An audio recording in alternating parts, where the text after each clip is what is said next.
Motherfuckers, and happy St. Patty's Day 2022.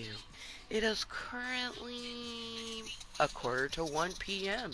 So, good motherfucking afternoon from me to you, but good evening and, of course, good morning to those individuals who it's already Sunday and they're like, oh, last night was crazy. Um, to anyone who is not celebrating, kind of like me, I hope you have a wonderful and safe St. Patrick's Day. I feel like the individuals who don't partake in St. Patrick's Day stuff, they tend to always end up in some kind of weird thing. Um, Whereas you would think the person who is, off doing the St. Patty's Day drinking and things, they would get into some fuckeries. But any whoosies, per the usual of why we make content, the brains have a lot of thoughts and feelings. Lots and lots. Um, I just been feeling extra lonely today. Like I don't know if it's like because I won't be seeing Rainbow till Sunday, or if like after having the doctor's appointment yesterday, we're just kind of like drained. But like I had to like force myself to get up, and then I like forced myself to get dressed, and in the in the court of like getting up, I decided to do something that I know would bring me joy, and I just kind of do it without even thinking, and that's cleaning. So I did some cleaning. I found some stuff to clean. Um, I do have a little bit of dishes that I could wash, but I didn't really feel like getting my hands super wet. So I did some dusting, and I gathered the laundry and got a load of laundry going. Um, it's kind of shitty though that today is kind of like wah wah, cause like yesterday was pretty fucking amazing. Even though we had our doctor's appointment, like yesterday was a good day, and tomorrow, Saturday, and Sunday should be great days, cause we're gonna be having company. Like my sister Wolf is coming over to stay the night tomorrow until Sunday, and I'm so excited. Like I've only had one person stay the night, and that was just overnight, and that was a person who's not even my friend anymore. Like I could just tell when they came to hang out, like, things had been weird between us for a while, but especially, like, they always ask me really weird questions, not thinking about, like, oh, maybe I shouldn't ask that question, like, maybe that was triggering or whatever, like, anyways, good riddance in all honesty, because I don't need half-ass friends. Like I don't need friends that I constantly reach out to, and then when I finally voice that I'm annoyed with how I've been reaching out and they don't reach back, then they get snooty with me. Like no, fuck you and the gilded horse that you rode in on. But let's go ahead and get the content spread and hopefully get some people to come chill and chat with me. Very highly unlikely. Let me just say that. It's very, very highly unlikely that we'll actually get someone to come and chill and chat with us. We get people who chill all the fucking time. Um, Easily. You get lurkers all the damn time, but very rare do we actually get someone who comes and actually talks to me. That's probably one of the most annoying assumptions about my club of Cottontales is that I have a shit ton of people who come and hang out with me. Like, if I say I'm making content, people are like, "Oh, that's so fantastic that you just have a place to go to and you can get a bunch of social interaction." I'm like, "Have you ever actually been to my club of Cottontales?" They're like, "No," and I'm like, "Then you have no idea what you're talking about." Like literal no idea what you're talking about. And then I get people that pop in, they're like, "Wow, like why do you have so many VIPs but like no one ever like there's no one there?" I'm like, "Because it's a lurking community. Like people are going to do whatever people want to do. I'm not in control, nor would I want to be, of what those 1,000 people do." I That's stupid. It's stupid to think that someone has power over people who watch them. Ridiculous. Alright. Live right motherfucking now. Come and say hello, Cottontails. It is St. Patrick's Day 2022. Okay. My daughter is with her dad, which I'm glad because in the um, co-parenting plan or the parenting plan, I think is what it's called. Hey, who's these? In that, St. Patrick's Day is his day and Valentine's Day is my day. So I'm actually rather happy that, Rainbow is actually with her dad today. Alright, Ello Motherfucker, St. Paddy's Day 2022. Feels so weird that it's 2022. Like, I don't know. It just, something about it feels odd. Okay.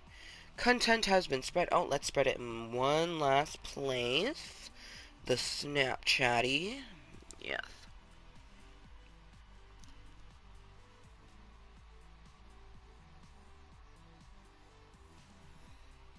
Yes.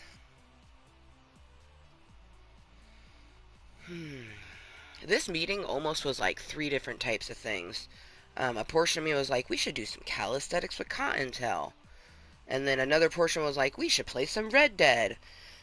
And then the ultimate was like, we should play Fortnite and use our St. Patrick's Day outfit because it's St. Patrick's Day. uh,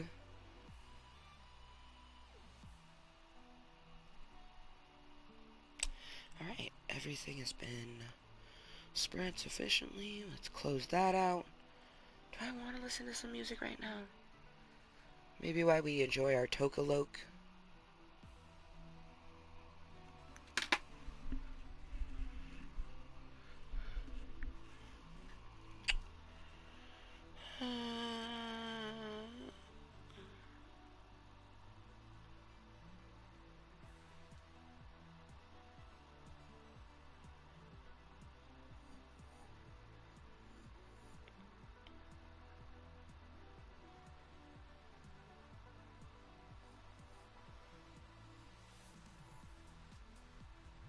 See, the issue with music today is like, I really don't even know what I want to listen to for the most part.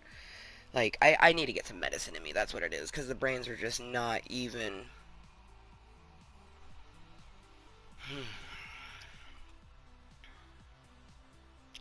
So we'll just put it on the bad bitch energy, because why not? Why not?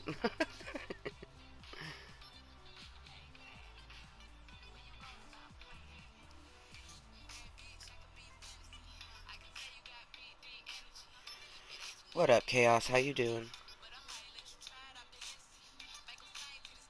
And actually, you didn't need to correct it because there is a bunch of ways that people say St. Patrick's Day. There's St. Patrick's Day, then there's St. Paddy's Day, and there is St. Patty's. So you can literally do it with a T or a D. But I kind of figured that.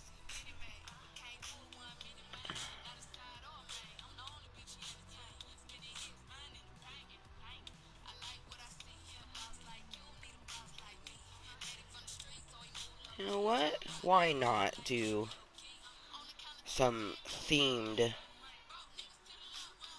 do some paint saddies.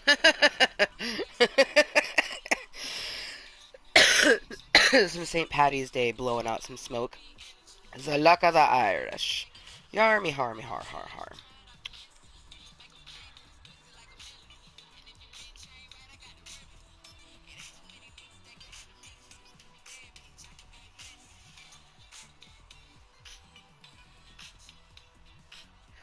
Big dick energy. That real big energy. Big dick energy.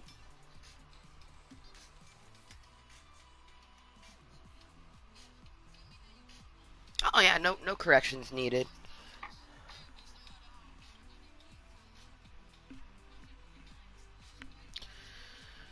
Oh man.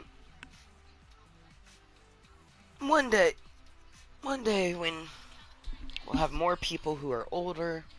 Like that, don't get me wrong, I appreciate anybody who comes into Club Cottontail, but it really is kind of a saddening fact how much content on the internet is watched by people between the ages of like 13 and 16. It's just like, it makes me glad that I didn't have the internet like that when I was that age. Like, we didn't even get social media came out when I was a senior in high school.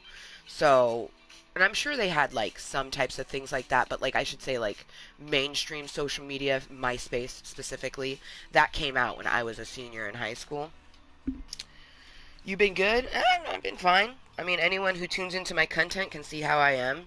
Um, I I mention this quite often. I have behavioral disorders, so every day is like this. But one thing I say consistently is when you have mindfulness, every single day is a good day. So I've been great. I've been motherfucking great because I got self love, mindfulness, determination, and so much other things on my motherfucking side. So, of course, I've been good. I could literally have just lost someone in my life and I would still be good because when the power of your brain is what makes your life good. Now, that being said, today is definitely like a low day. I mentioned that when I first started the meeting, but no one was here. That's how live content goes. So, the people watching it postedly, they get the most information. But as I was mentioning at the beginning of this meeting, um, per most content, that's something that's kind of fucked up is like you get people who are not new to the channel but then they still fucking wonder what the fuck the content is about. I do not make content unless I need it. The only time that I am here in my channel making content is because I need it.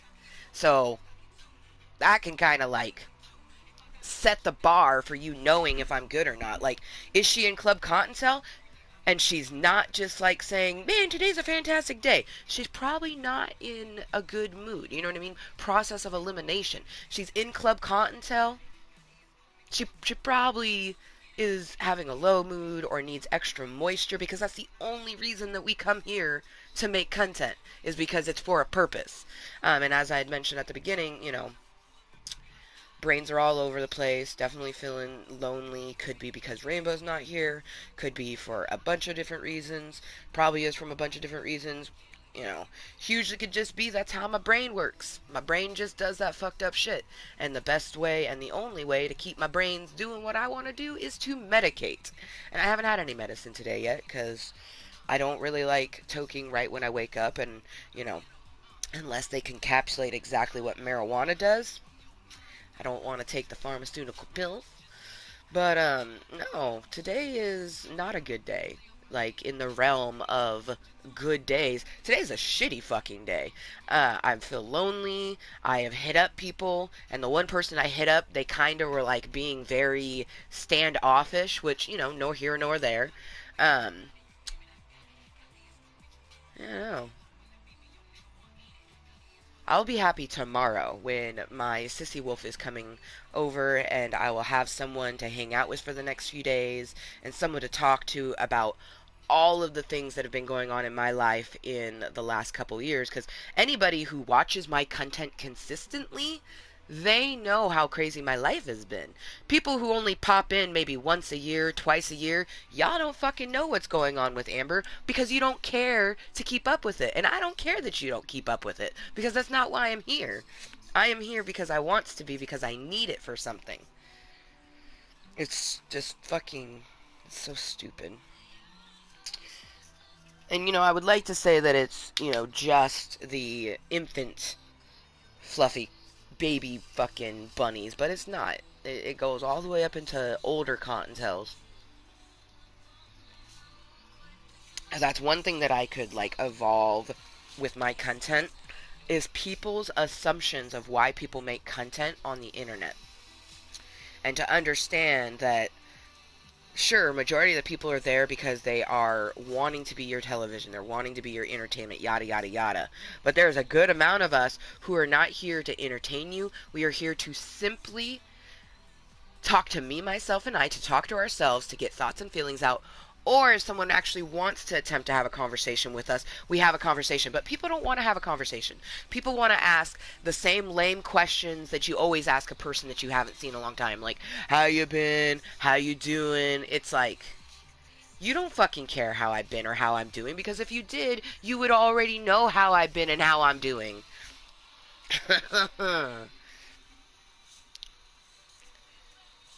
But, that's why I would prefer, if I could make it to where all of my interactions were with people who are 21 and up, I would do that. And it's not because a 21-year-old is mature, it's because a 21-year-old can do all of the things that I can do legally, like drinking and smoking marijuana. Um, it has nothing to do with their maturity rate, because I have met very few, but I have met some people who, are under 21 and especially under 18 who are actually mature. But most of the time, nope.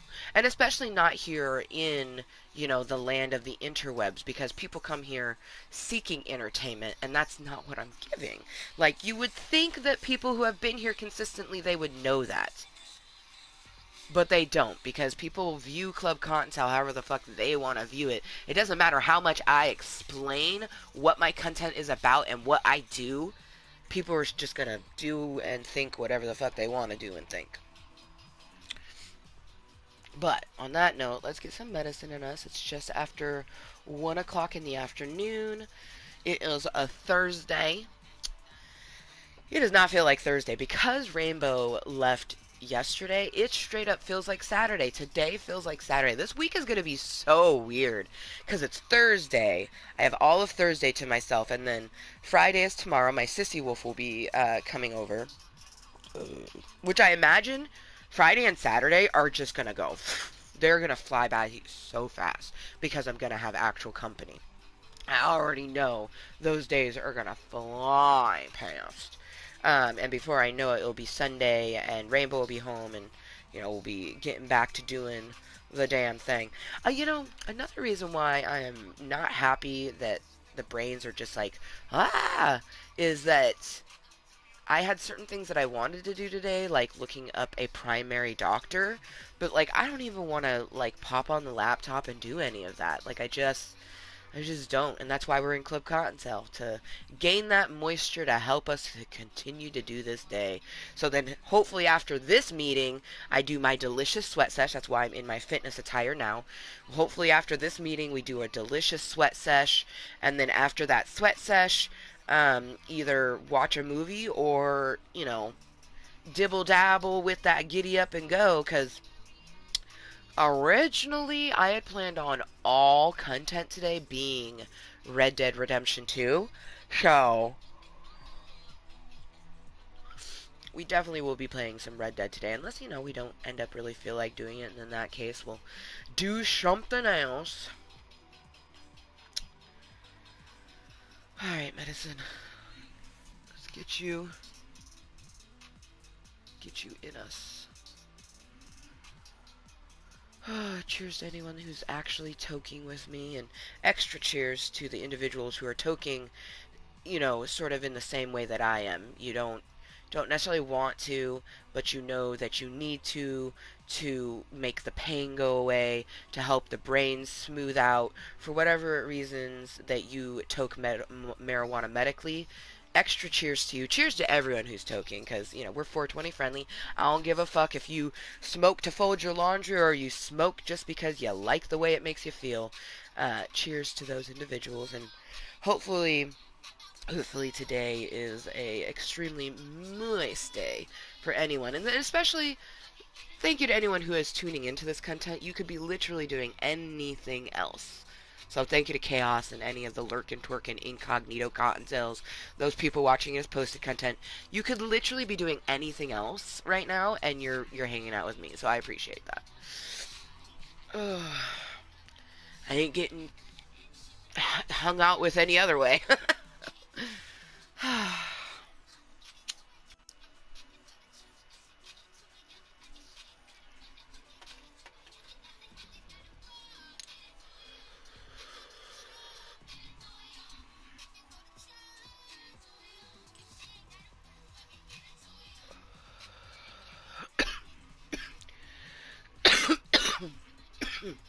Days do be going faster by the day. I don't know, I feel like each day is different.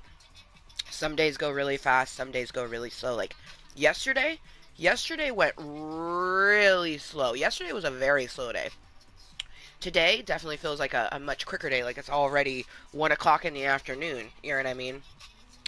But I already know that Friday, Saturday, and probably even Sunday are gonna go fast because I'm gonna be hanging out with someone.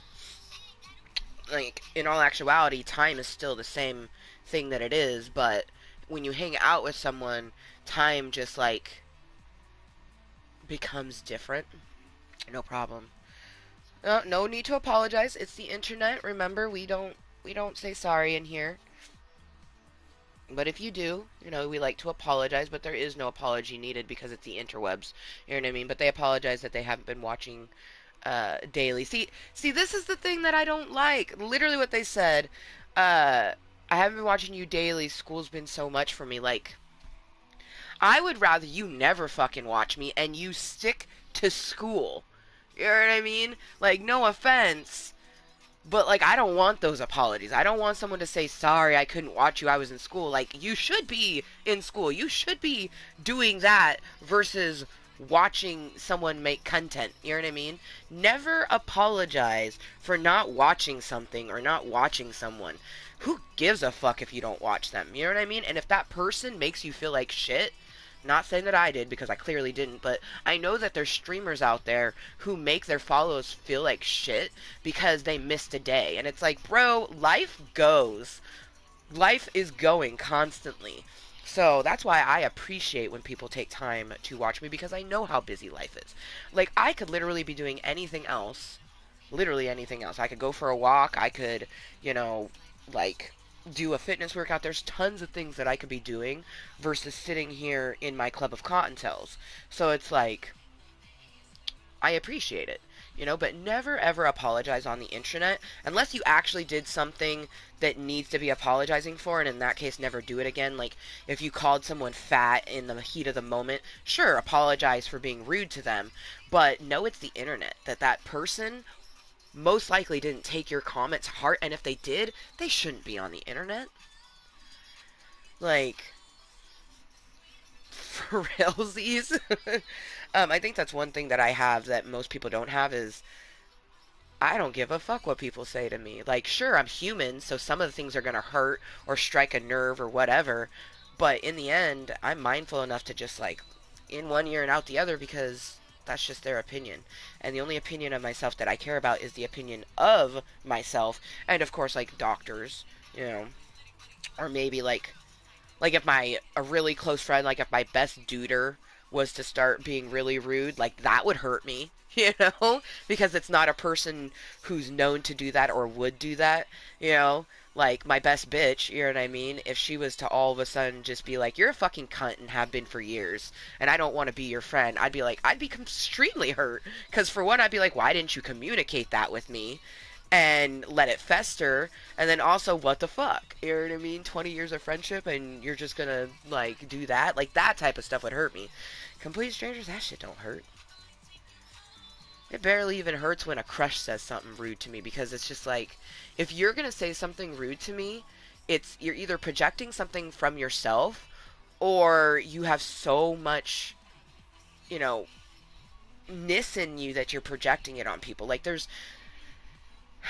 like, it's very, very rare that someone has says something to someone and, like, they actually mean it.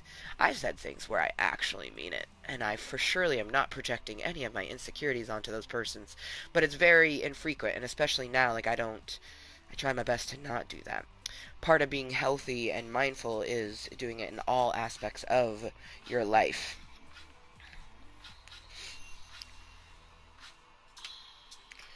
So it's just like, if you're constantly evolving, something that affected you one way 10 years ago shouldn't affect you in the same way now, type of thing.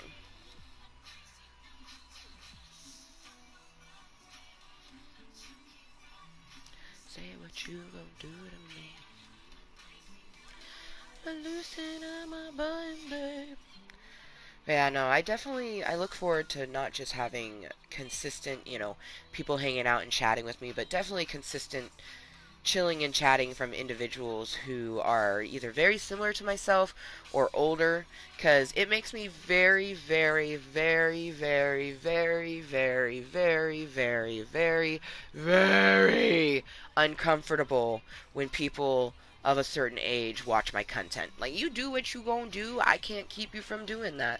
But if you actually care about the person that I am, which I know that most of the infant baby bunnies don't, you wouldn't do that, because it makes me very, very, very, very, very, very, very, very, very uncomfortable. But I can't, nor would I want to control who watches my content. All I am is going to appreciate it, because that person could be doing anything with their life, and they're choosing to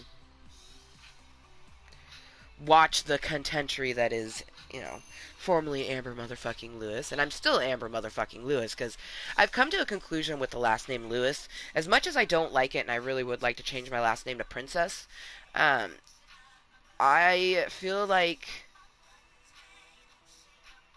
I want to keep it and honor my, he's not technically my father-in-law anymore, but to me, David Lewis will always be my father-in-law, and he is, my daughter's grandfather, but he is just such a wonderful man, and I feel honored and honestly kind of privileged to have his last name. I don't look at it as having my ex-husband's last name. I look at it as having his father's name. And to have Papa Lewis's last name makes me feel moist, thankful, grateful, happy. Yeah. Cheers to being Amber Motherfucking Lewis, the most moist Cottontale of them all.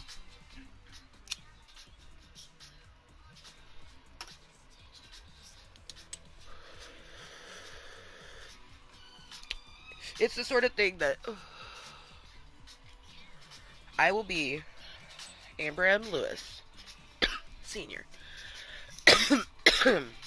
I will be Amber M. Lewis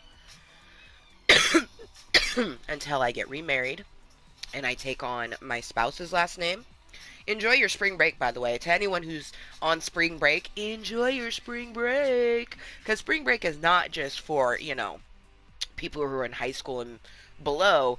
There is a lot of college students who are on spring break right now. And, that school disclaimer, that goes for the adults who are in college. Like, fucking pay attention to school first. School always comes first. Like, I am not going to be one of those people who tells you, like, the opposite. Like, I loved school. I still love school. Like, that was like, man, I loved school more than I loved my house. A lot of people, when I started skipping school, they thought I did it because I didn't like school. No, I was skipping school because my friends were skipping school, and I wanted friends. Period. Whenever I skipped during high school, because I never skipped during middle school. Who the fuck skips middle school? Like, what the fuck? But when I skipped in high school, it was because I had friends that, I felt like they wouldn't be my friends if I didn't do what they want to do. Now, knowing as a grown ass, responsible, healthy-ish, because we're constantly getting healthy, healthy adult, we understand that that's not right. A friend isn't going to encourage you to do bad things, and a friend is actually going to encourage you to do the right thing and the thing that you enjoy the most. So if they were really my friends, they would have been like, Amber, what are you doing? Like, go to school. Like, you love school. You know what I mean? Um, but anyways, the only time I ever did that was because, I wanted my friends. I actually had one teacher. It was my, we had two history classes in my high school. There was American history and world history. So, it was my world history class. I came in and, I really would only go to this, I was only going to classes like once a week because I was so fucking smart that I knew that I could skip that much school. That's something that's like so crazy, is like I was still paying attention to my schoolwork. I would have a friend give me my homework. I would do the homework. I had a teacher who was like, Amber, I know that you're having so and so grab your homework, and whereas I appreciate that you still are getting B's and A's on all of these papers, you need to come to class. And, literally started saying to me, like, if you don't go to class, like, I'm gonna fail you, not because you're not getting the right answers, but because you need to come to class type of thing. But I literally would go once a week, maybe even once a month, take the test, pass the test, and we were good.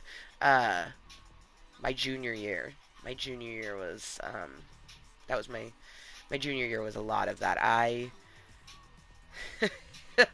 it's amazing that I passed my junior year. Let me just say that because I skipped a lot, a lot. I only went to school. Well, I went to school every day, but then my school was close to a bus depot. So what I would do is I would take my school bus to school, say hi to my friends, gather my friends who weren't going to go to school. And mind you, they never went to school. They were always in detention. They always thought it was so interesting the character that I was because they're like, Amber, you're actually smart. they're like they're like you legitimately do well in your classes and you don't even go. And I'm like, that's because I enjoy learning. Like, I had the textbooks. I was reading the textbooks. I was that kid who read ahead. Like, I finished my textbook reading in the first month of school, and then everything else was just easy because I retained it very well. Like, I love learning. It's what I do. Um, but yeah, my junior year. And the crazy part about that, and kind of makes me sad when I think about it, is if I had actually gone to school properly, um, my junior year, I would have gotten so many credits because the school I went to was in Oregon, and I went to a Washington school for my senior year, and the differences were astronomical between the two schools. One school had 8 classes, the other one only had 6. The other school went till 4, the other one only went till 2. There were so many differences between these schools other than the fact that they were in different states. And I was very well aware that between states you have a conversion between your credits between the different schools. And, the school I went to in Washington was like, oh, no, no, no, and they screwed me because, I had a fun senior year and then I didn't have enough credits to graduate on time. Luckily for me, though, in 2005, in the state of Washington, if you have 20 credits on file in the year 2005, which I had 20 and a half. If you had 20 credits in the year of 2005, you had the state diploma. You don't get a walk, you don't even get a piece of paper, but legally binding, I am a high school graduate, which makes me very glad, that I'm officially class of 2005. But, I didn't get a walk. I didn't get a cap and gown. I didn't get a diploma. And those are things that I did want. And I worked very hard to try to get, from first grade until ninth and 10th grade. I worked really hard, especially through 8th grade.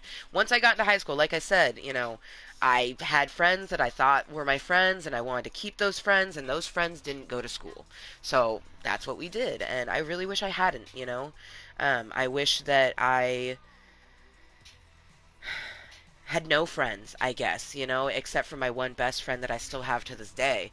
I kind of wish that I had had no friends in high school and that I would have been, less focused on filling the extroverted side of myself and filling the academic side of myself because when I think back to it, I'm hurt. There's a lot of pain still when I think back to everything that happened to me, between the ages of 15 and 25. But, I'm 35, so past is past. But, I'm a huge believer in speaking on my past honestly so then people can hear it and, hopefully make good decisions. Right? See, I got a whoa and a wow. That's because it is astonishing. It's astonishing that, and some people might look at that and be like, oh, so basically you're telling me I could skip school and still make it. Like, no, not unless you're going to, work as hard as I did. Like, I, I'm disappointed in myself that my junior year I skipped school the way that I did. You know? I just,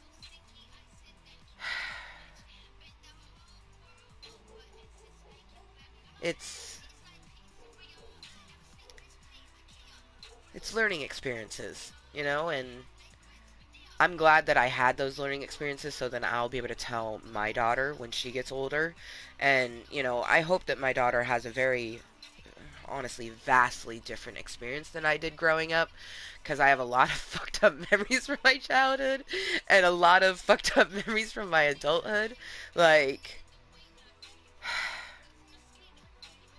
you know, Chaos asked me if it's a good day, and I said that mindfulness makes every day a good day, and it's just like, it makes your life good too, you know, because everything that I experienced got to where I am now, and I really, really, really, really, really, really, really, really love my life exactly the way it is with all of that fucked up fuckery. You know, here's something else that's fucked up. So, I moved to Washington my senior year, right? Well, halfway through the senior year, not even halfway, it was more than halfway because it was after fucking Evergreen High School fucking fucked my goddamn credits. I went back to my home high school, Milwaukee High School. Ayo, Mustang Pride. I went back and I talked to my Miss Johnson, my counselor. I wonder if she still works there. Um, and she was so sad for me by just listening to my everything that I was saying, and she had the unfortunate, you know, time to have to tell me that, you know, even if I came back, I wouldn't be able to, you know, sort of graduate on time and everything. Because I figured, like, why not just try to go back to my home high school and, you know, put in the work, you know? And especially at a school where like, I don't know, like, my senior year, it was so crazy because when I moved, it was so different. I went from so different, so different. I went from being like this nerdy kid who got made fun of all the time to like being kind of cool my senior year. And that only happened because I moved. It's like all the like cool people in Evergreen High School just flocked to me. One being my best duder, you know, Raymond Ortiz Jr. Fucking I love that man. Uh I still have people to this day who are jealous of the fact that I'm his friend. You know, in high school, I had people jealous that, like, we had a romantic connection that, you know, I got to slow dance with him once at a dance. And, you know, little notes to those bitches and dudes who were jealous that I got to dance with him once at a winter Tolo. Guess what? That was my only time that I slow danced with a guy at a dance.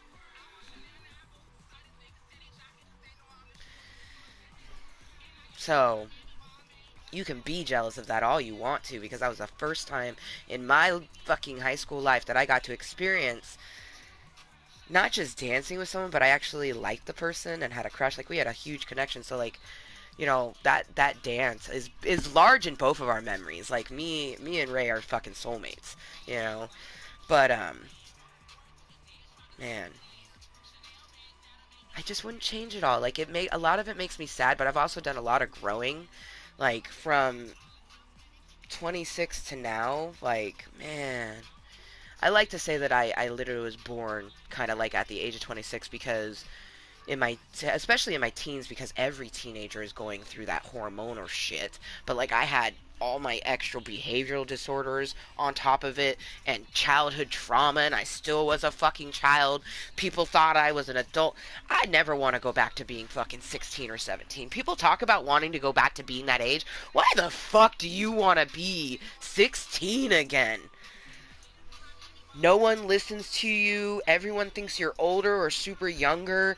People fucking like, ugh, man. No.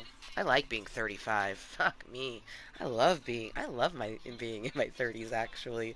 This is definitely for me the best decade yet so far, even though like I mean, I don't know though. If I compare my 20s to my 30s, I mean, I've only lived, you know, 4 years into level 30, but like, and 10 years in my 20s. But if I think back to like my 20s and my 30s, like,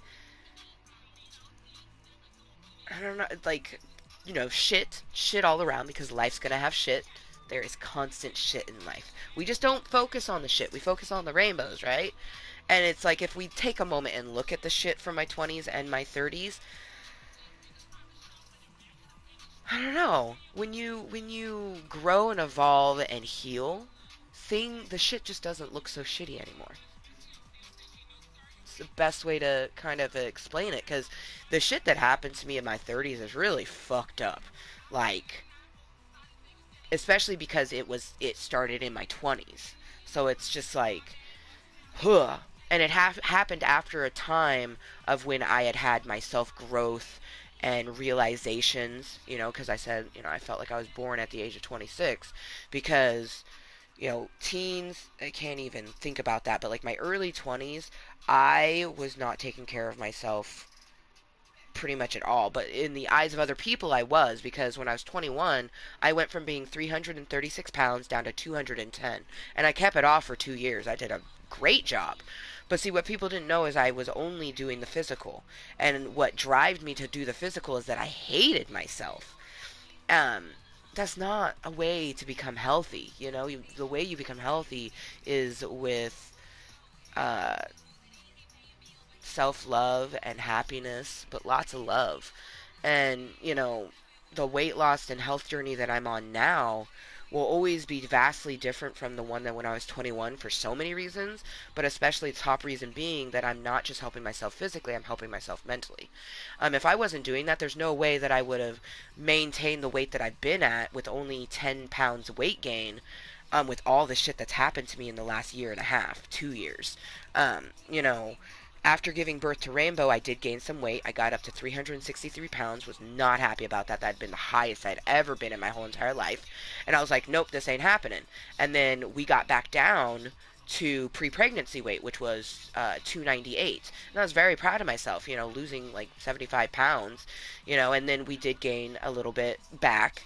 Like I said, 10 pounds type of thing. 10 to 15 pounds.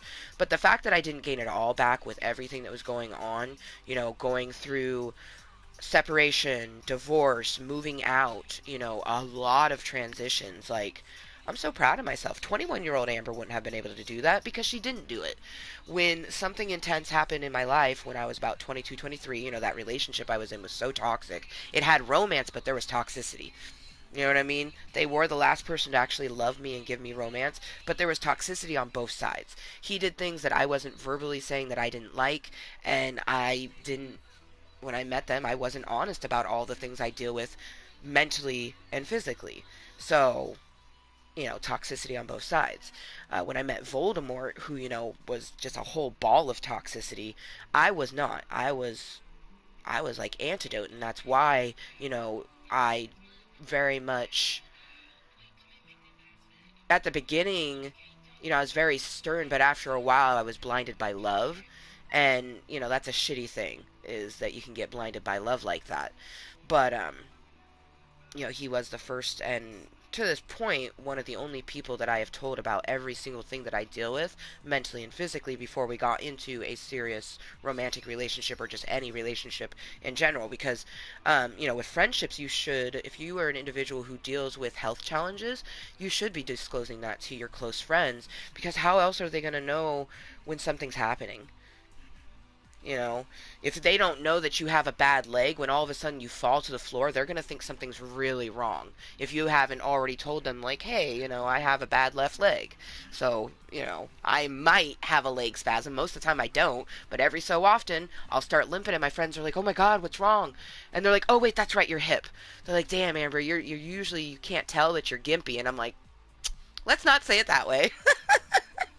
Like, yes, I'm disabled, but we don't have to, like, that's the one thing that's shitty, is like you have to tell people, but then you either get people who are just like constantly trying to put you in a bubble, or you get the people who completely forget, and then it's almost like a brand new experience every time, something happens. Oh, man.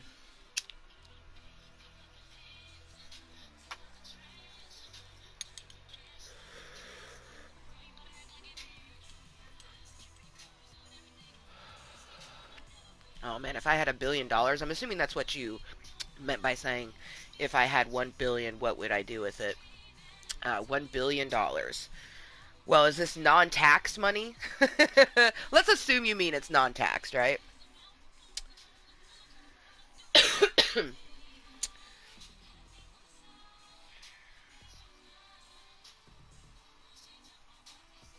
I don't like that term, glow up. I think that's a toxic term from society. Um, I really do. I don't like that term glow up because you are beautiful in every form that you are in. um, Whether you are, bigger than the person next to you, or maybe society will say that you're overweight or obese, you know what I mean? That's one thing, is by the standards of the health, I'm morbidly obese. But then when people meet me and I do certain things, they're like, how the fuck are you doing that? Plus, no one ever thinks that I am the weight I am because I hold my weight very well. So, if you think that you're overweight, or that basically you think you're unhealthy, work on that. But don't look at it as a glow up. Look at it as a lifelong health journey that never quits.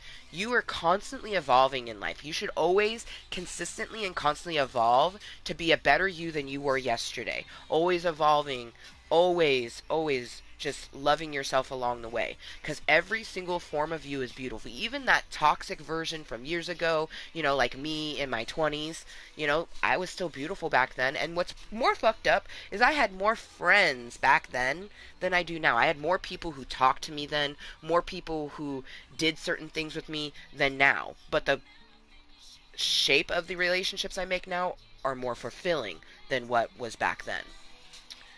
But life should always be about self improvement. Now, one thing people need to realize, that if you are under the age of 18, the only thing you should be focusing on is being a child, growing, eating your vegetables, doing things that you enjoy, playing with your aesthetic, finding what you like and what you dislike, and the only way you find that is by doing it. And that's stuff that you consistently do throughout your whole life, but especially if you're a child. Now, after you become 18, you have a lot of responsibilities that plop into your lap. And, if you've been enjoying the first 17 years, 18 won't feel like anything. Um, but if I had one advice for people who are, you know, especially under the age of 18, just enjoy it. Relax, find out what you love, you know what I mean? Um, and sometimes you got different parents that you have to listen to, but see, that's why after you're 18 you can do the things that you love, but you have to have those responsibilities. It's difficult, but man, I don't that's why people say they want to be 16 again, is because what they really want is the ability to not have to worry about paying bills, to not have to do certain things. Now, some of us, like for me, 16 wasn't like that. Like if I there's no part of my childhood, because my childhood was kind of fucked up, that I would want to go back to. But there is those individuals who had just had like phenomenal childhoods that they just want to go back to that. I want that for everyone, you know. And that's a huge reason why when now as an adult, being a level 35 human, once I've done all the things that I have to do, I don't do diddly squat because I've done a lot already in my fucking life. I had to grow up really fast. It's difficult for those of us who did not get to enjoy a childhood the way that we were supposed to. Like, and I'm making sure that my kid does. You know what I mean? That's why, like, a lot of people are like, wow, you really co-parent with your ex really well. Like, I couldn't do that, if they were my abuser. And it's like, it's fucked up, and it's always going to be fucked up, the things that he did to me in the past. But all that matters is how he treats his daughter in the present. And my daughter loves her dad. Why would I ever want to keep my daughter from someone who loves her?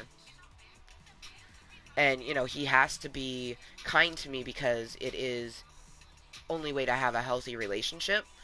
But, we're not friends. I will never be his friend. Um,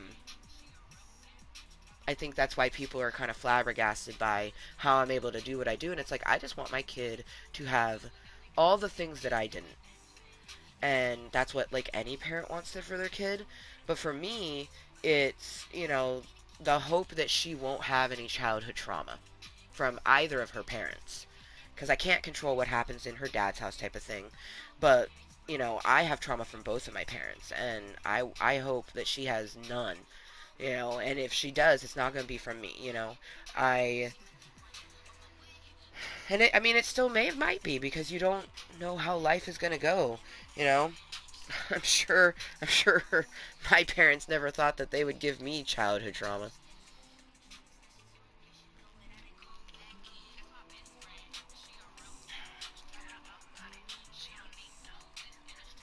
But I digress, and I go back to what would I would do if I had $1 million. First thing I would do, non-negotiable, is half of it would go into a savings. Now I didn't say a bank, I said savings. So half of it would be saved. Like it would probably go on my Chime card because that's what I have is my Chime card. So half of it would go onto my Chime card.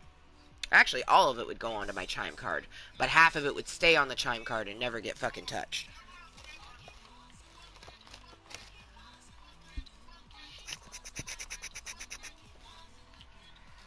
I would hire a financial advisor to scour all of my history just to make sure I don't have any current or past debts, and I would pay off all of it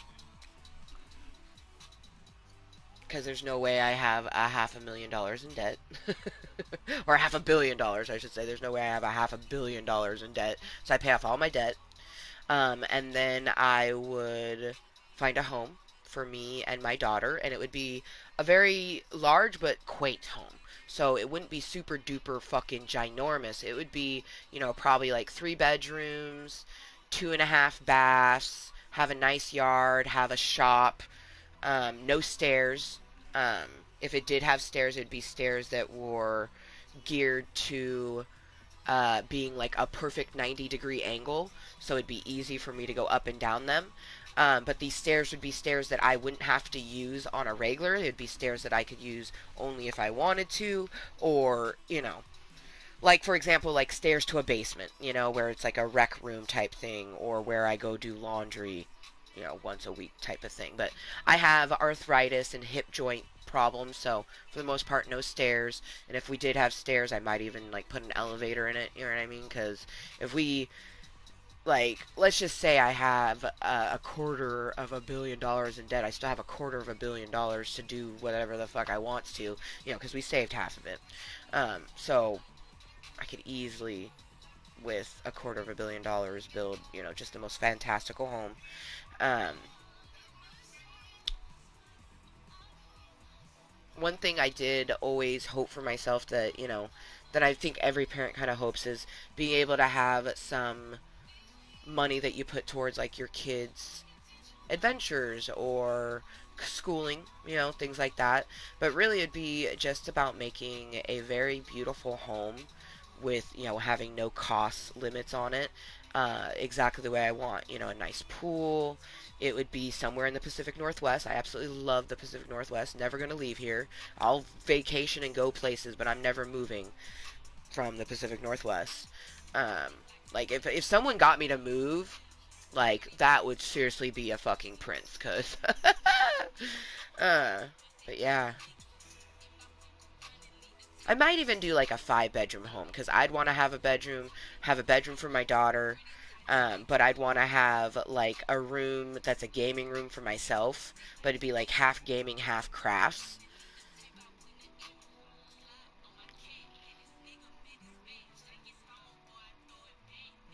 And then if Rainbow wanted like a room for herself, and then one of the rooms would be a guest room. I've always wanted to have a guest room in my house. I just think that's such a sweet and wonderful idea. So I would definitely have a guest room.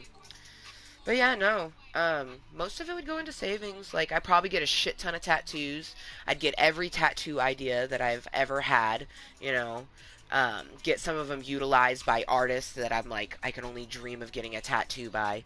Like for example, I would love to have Kat Von D tattoo my own lips on my own body, like probably in a spot where like I could like kiss myself and then have her tattoo it, like that bucket list right there. There's also this artist that's based in New Mexico that does some of the like cutest, punkish, like kawaii type tattoos.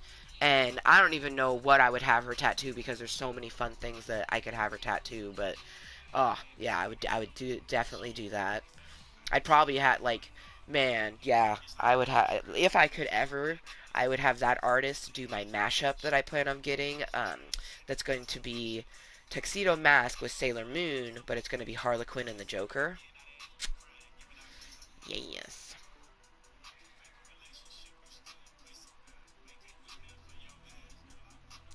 Whatever routine works for you. Having a healthy diet is important. Not going on diets, having a healthy diet. Your everyday diet should have, a shit ton of vegetables, a good amount of fruits, very low amount of sugar. You should have some dairy in there, some grains in there.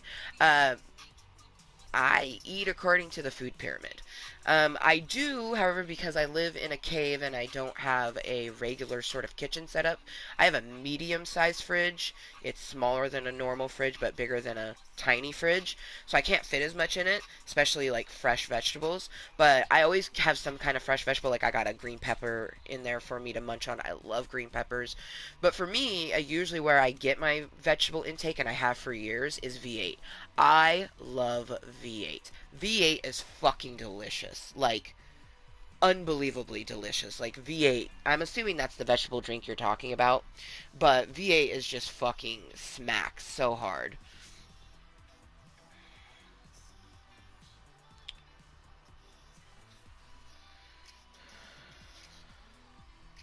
You love those ideas of what you would do with the money? Hell yeah. Realistic but fun. You know what I mean? Later. Hell yeah. That's what I plan on doing after mine. That's one thing is I've been doing my arms now for 2 to 3 weeks, and it is fantastic. The different, oh god, yeah, it is fantastic. Like all the different things. Ooh yeah. I love that this portion. I love it. But yeah, no, I do all sorts of different things. Arms, legs, cardio. My favorite cardios will always be Just Dance, but I also love the Fitness Marshall on YouTube. Fucking fantastic. Good luck with your day. Thank you. You have a very lucky and fantastic day as well. It was a good chatting with you, Chaos.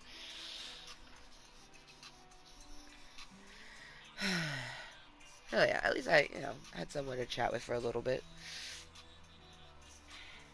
That was awesome.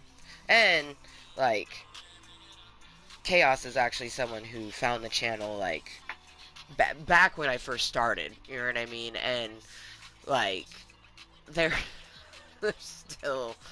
I'm pretty sure there's still an infant baby bunny, and they've been watching me all these years. It gives me anxiety, but at the same time, fuck it, They enjoy listening to me, and I do give good insight, especially to younger people, because I've been there, lived that. So, But it's crazy to think that, like, July 14th of this year will be 6 years that I've been making content. I do think Chaos is close to being just a baby bunny, not an infant baby bunny. For anyone who doesn't know, I lovingly call people under the age of 18 infant baby bunnies, and then I extra lovingly call people between the ages of 19 and 20 baby bunnies, and then, of course, once you've hit 21, you're a Cottontail. Why? I don't fucking know, I just do it. And Cottontail came from the fact that my mom has been calling me her little fluffy Cottontail since I can remember. Like, and my mom says the first time she called me it, I was a toddler. I've always loved bunnies, so, and I was very, even though I was in a body cast, like, I've always been very energetic, and very just, like, adorable and, like, go, go, go, which is like a bunny. So, I've been my mom's little fluffy Cottontail forever. Like, I can remember her calling me, oh, who's my little fluffy Cottontail? Who's my Cottontail? I remember her saying that to me when I was, like, 5 or 6. So, yeah, I've been Cottontail for many years. She was going, of course, off of like Peter Cottontail type of thing. I changed the spelling in the 7th grade. Kottole. I switched the C to a K, and then I took the Tail and made it Tale. Because I like to talk. Like a tall tale, you talk, right? You tell a tale. Tell and Tale and Taile. Those are 3 tails. All spelled differently. And 2 of them have similar. Oh, I hate the American English language. Oh, I've never been so glad that I was born here and just, that's the language I was taught. Because Because Tell and Tale, they're similar in their descriptions. Because one is to tell someone something, and the other one is a story that you tell. And then you put the two words together, and there's tall tales. Well, that's differently. You tell a tall tale is where I was going with that. Oh, goodness. The alliteration is very lovely, but it's hurting my brains. I love the alliteration, but I don't like how fucked up that language is. It's just like, no, why you do this to me? But I'm going to have myself another Tokaloke. And then I do plan on playing a little bit. One thing I want to hopefully do is get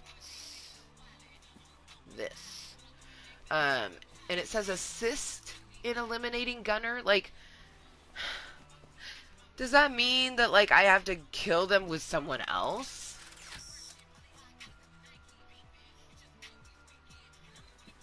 Because I feel like it does. So, like, basically what I'm thinking I need to do, because I don't have any friends to play the game with, what I'm thinking that we need to do is get an NPC that we can hire and then go to Gunner.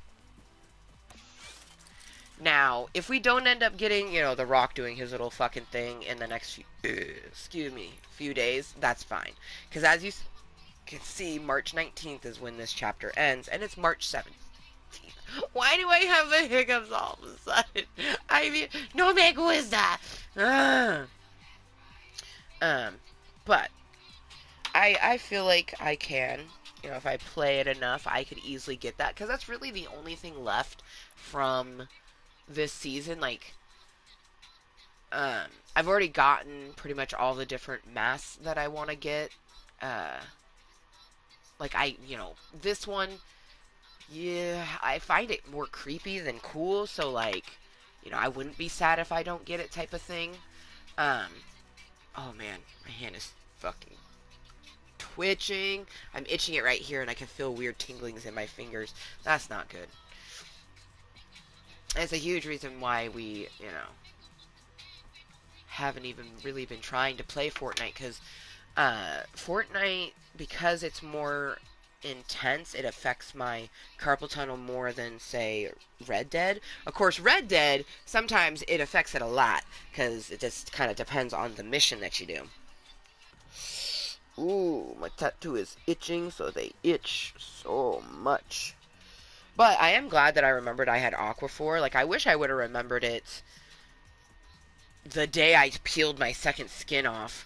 Or especially after the lotion that she gave me to put on it when that dissipated. Because Aquaphor, like, straight up just, like, helps it heal a lot. I like it. The itch is gone. Plus, they're all shiny, so they look beautiful. I love my new tattoos. It makes me so excited for when I get this tattooed, because then it'll be like, whereas this is like prominent in person, this will be prominent when I'm here in Club Kottontale, because I use my arms a lot and you see this motion a lot.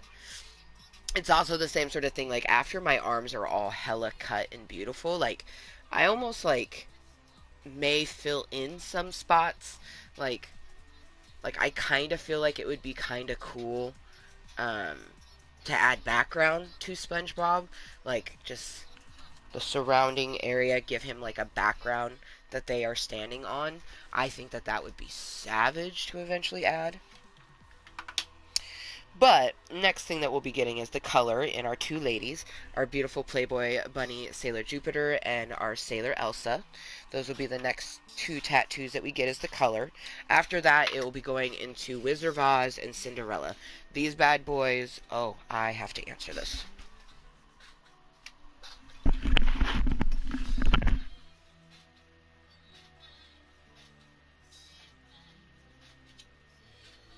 Well,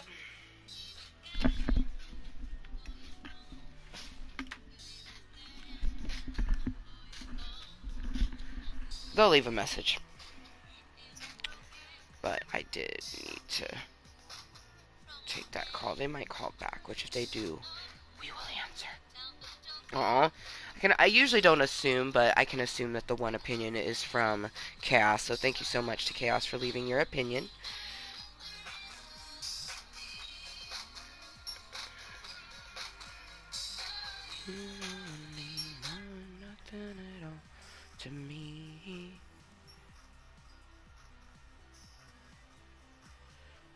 I just realized that they added a picture. Oh, good. They left a message. Um, for the longest time, Chaos didn't have, like, an actual, like, oh, of course they're on TikTok.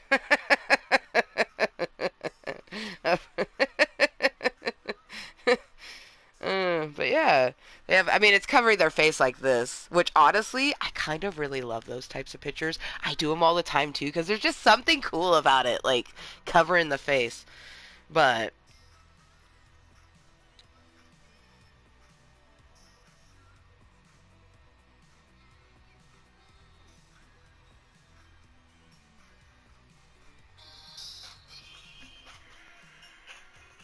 I don't want to listen to that song. Feel myself, give me more. Ooh, I'ma ride it like a rodeo, hog tie it like a rodeo. Oh man. But no, I mean, as much as it kind of gives me anxiety, I prefer that a person of younger age watch me because since, I do have a vulgar sailor type mouth, but especially if I'm aware of a person of that age tuning in, like I have good insights and good advice sometimes on certain things. And especially, I wish more than anything that I could have learned a lot of the lessons that I learned quicker. And that's the hope. It's the hope that, the younger generations, the kids under, our generations, they'll learn stuff quicker and be able to adapt better. And I mean, the world's going to be forever evolving along with you, but the sooner that you embrace who you are and understand that that's forever evolving, like what you like one minute may not be the same thing that you like the next. And, there is not one way that you should do your hair. You know, I am a great fucking example of that because I change my hair a lot and I do all sorts of different things. The look I have right now is probably a bit more gothic than, someone would think I would have, especially considering what it's mid March, and literally a month ago, we had rose gold hair, like pink. Our hair was pink. You know what I mean? So you, you just have fun. Always, always have fun with the different things that you're doing because you don't know what you're gonna like or dislike unless you try it, type of thing. Let's get some of that luck of the Irish blowing out the smoke. Let you know that I'm about to toke. And then we are going to play a little bit. Mm,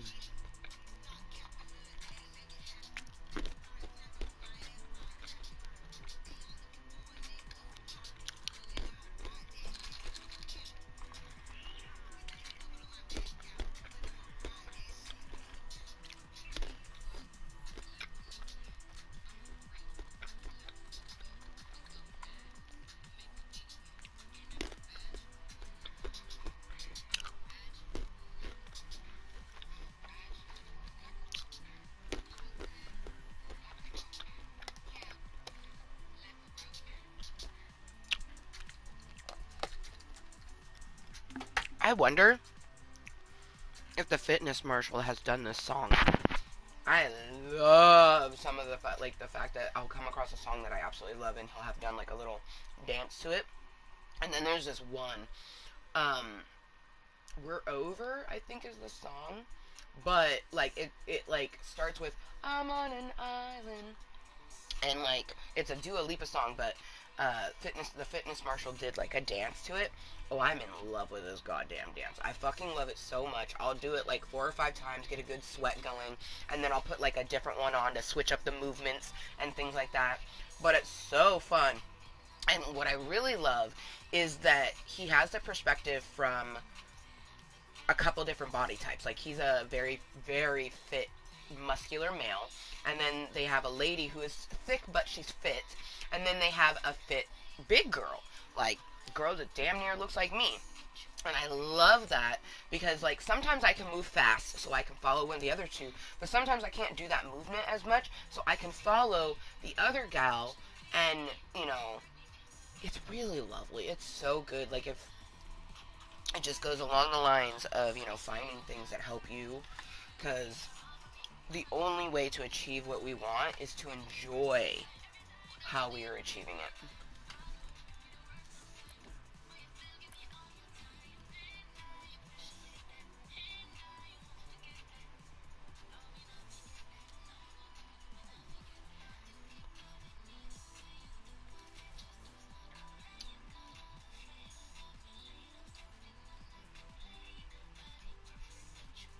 Yeah, I think it was 2 years ago we bought this back bling just to have for St. Patrick's Day, and I felt like when I got this Minty character, like she's meant to be, I'm pretty sure she's meant to be for Easter, but I just like with all the greens, I was like, oh my gosh, she would be perfect for St. Patty's Day. You know, you just pair her with other stuff to make the greens and whatnots pop out, which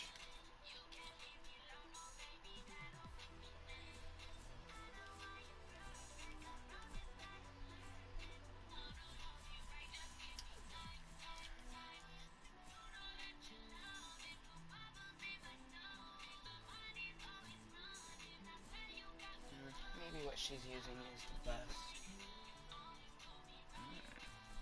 Use that. Oh man, the Joker, the way his face looks on that makes me think of the Green Goblin, which makes me think of Spider-Man No Way Home. Oh, I purchased it from Prime and it was totally worth it. Like, I honestly will be eventually um, purchasing once I have like another $20, probably next month at some point. I want to purchase the other two Tom Holland Spider-Mans, which is Spider-Man Homecoming and then Spider-Man Far From Home. I think I've seen Spider-Man Homecoming once. I have not seen that second movie. I definitely want to see it, so it'll be nice to kind of watch them all in order. But the best part about Spider-Man No Way Home is that as long as you've seen some of the Tobey Maguire ones, at least one of the Andrew Garfield ones, because I've only seen the first Amazing Spider-Man. I have not seen the Amazing Spider-Man 2. But you get to see them in it, and it's just so fucking good. Like, it was just so fucking satisfying. Especially, like, all the only Spider-Man trilogies that I've watched all the way through thus far is, you know, the ones with Tobey Maguire. So, like, a lot of that story plot, I was just, like, so fucking happy. Like, I cried for Dr. Octopus and Sandman, and just, like, it was just so good. Um, it definitely makes you want to watch all of them in order. You know, Spider-Man 1, 2, and 3, and then go to The Amazing Spider-Man 1, The Amazing Spider-Man 2, and then watch, you know, Homecoming, Far From Home, and then No Way Home. But before watching No Way Home, I guess you do kind of need to watch Avengers Endgame, because that's where, you know, Tom Holland's Spider-Man loses his mentor and kind of like his dad, Tony Stark. So if you, you know, oh, it's so delicious though. Damn it. I love superheroes so much. I mean, I'm a kid. I'm a product of the 80s, grown up in the 90s. There's not many kids from my generation who don't have a little bit of, like, zhuzh for superheroes. Like, I think most of us love the Power Rangers. It's just not something that we talk about very often. But, like, everyone had their favorite. You know, for me, it was definitely the Pink Ranger. I literally wanted to be the Pink Ranger, but everyone always told me I had to be the Yellow Ranger because I was part Asian. How fucked up is that? Um, I wanted the pink outfit. It was the skirt, man, that little skirt on it. I was like, I'd wear the yellow outfit if we get a little skirt. Like, I loved the little skirt on Pink Ranger's outfit. Oh, pterodactyl. Like, oh man, fuck. I don't know a kid born before 95 who don't love the Power Rangers. Just saying.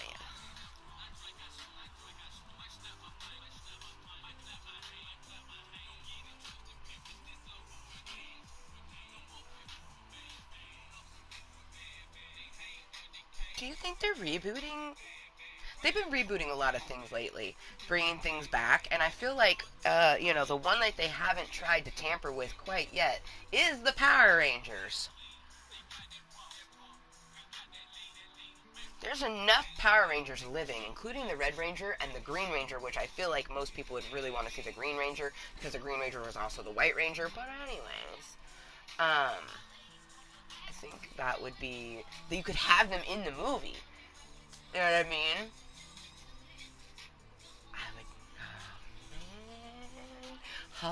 needs to get on that if they haven't already. Also, I can't stop staring at my hair. I just love it so much. Just the contrast of, like, some portions it looks blue, but it definitely, black and white sort of thing. Um, and I love that it's not half, back here is black. Like, it's only just this little portion right here that essentially will be like a piece of hair that goes down as my hair gets longer, and then half of my bangs. Fucking fantastic. Fucking fantastic.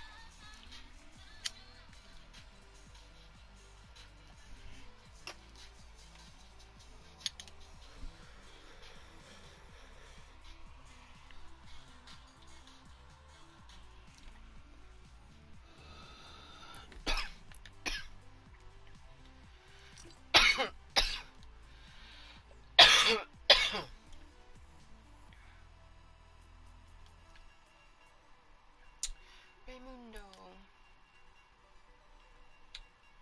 Oh.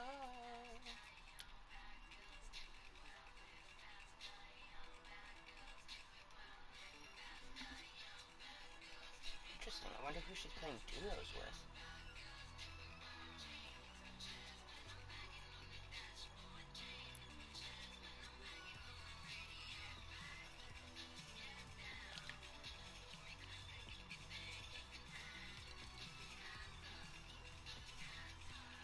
What's funny is, like, I deleted all these, and then they all sent the request back, and it's like, I don't know who you are.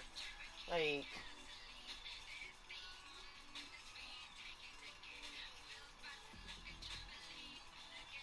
legitimately have no clue. I'm excited, it's been a hot minute. Alright, so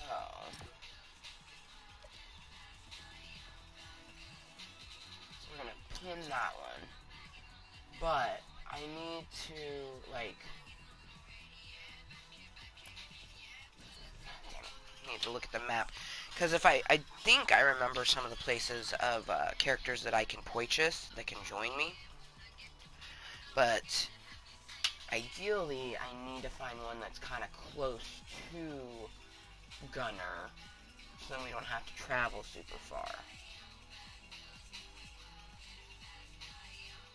I'm also kind of hoping, like, if I just drop there,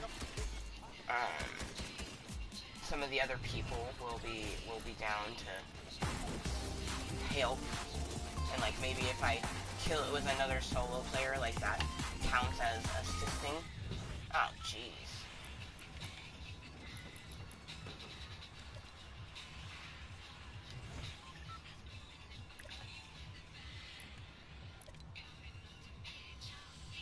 Have to be right on it, wouldn't it? Alright. Let's see.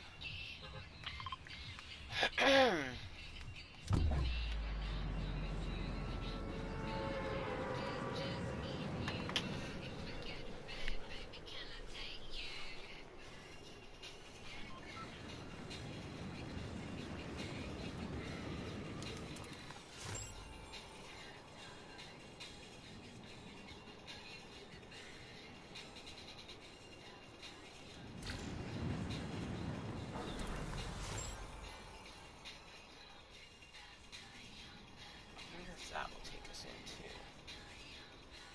the person we can talk to. The chances that might be a person I can hire, I'm going to talk to them.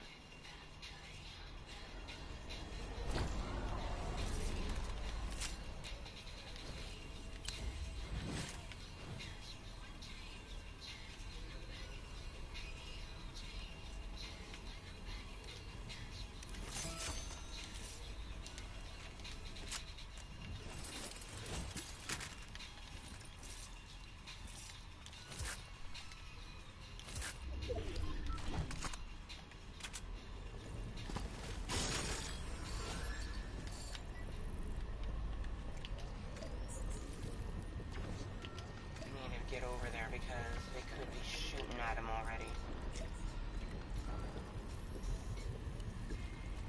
Excellent.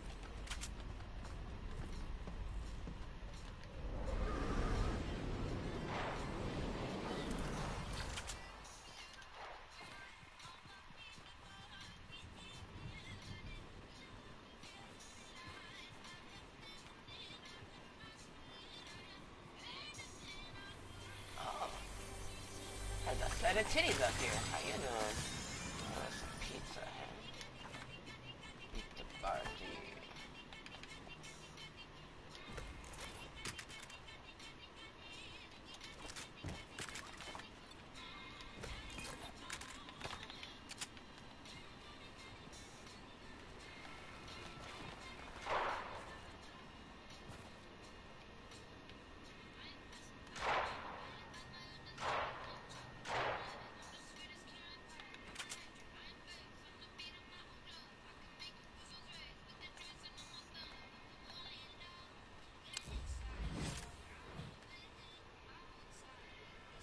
Please land in the water.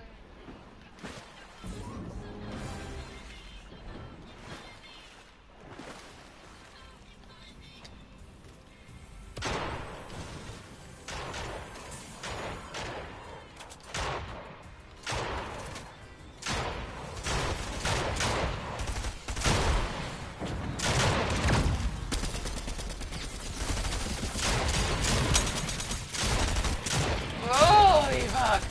Holy shit! Holy shit! Holy shit! Holy shit!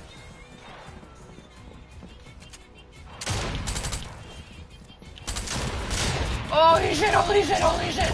Holy shit! Holy shit! Holy shit! Oh shit! Oh shit! Oh shit! Oh shit! Oh shit! Oh shit! Oh shit! Oh shit! Oh shit! Oh shit! Oh shit! Oh fucking shit! Oh my. Okay.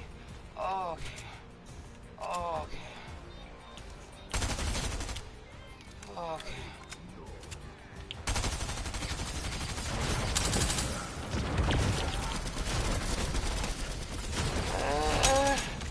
Holy shit, holy shit, holy shit.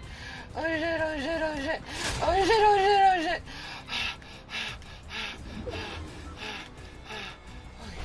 Holy shit. Holy shit.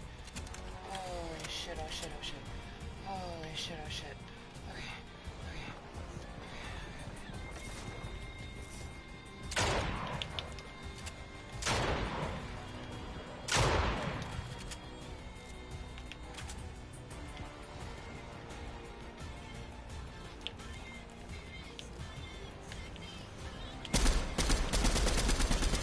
Damn it.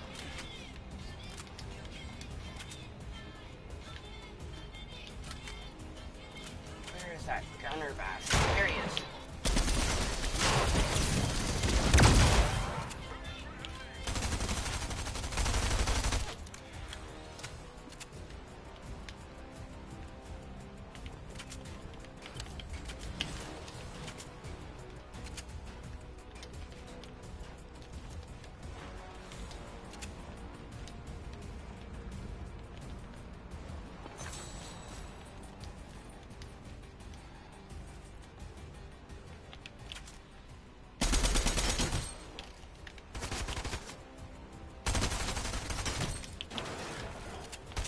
Oh my god, I have no ammo in that weapon. Oh no, no, no, no, no.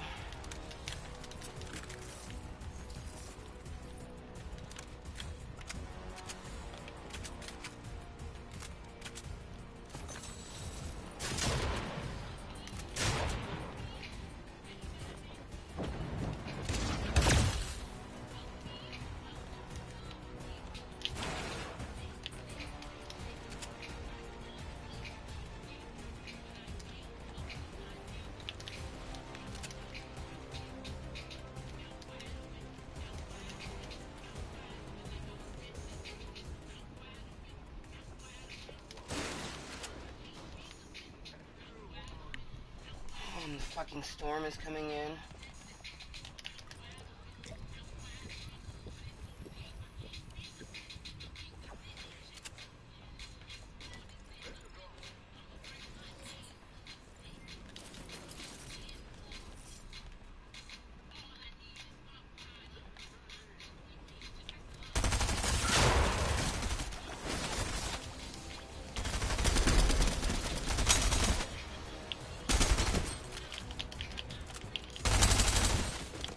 No, there's a fucking person here!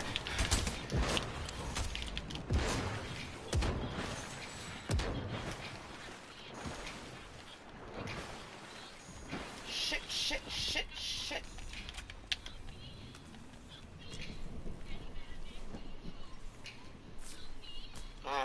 died, but I ain't get shit for it.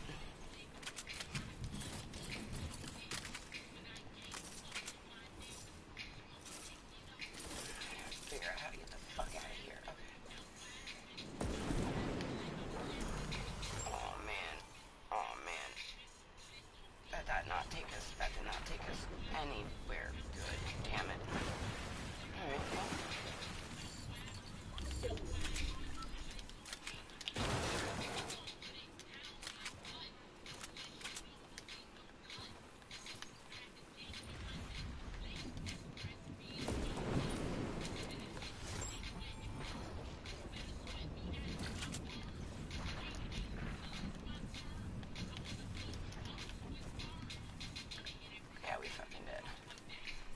Anything to heal myself with.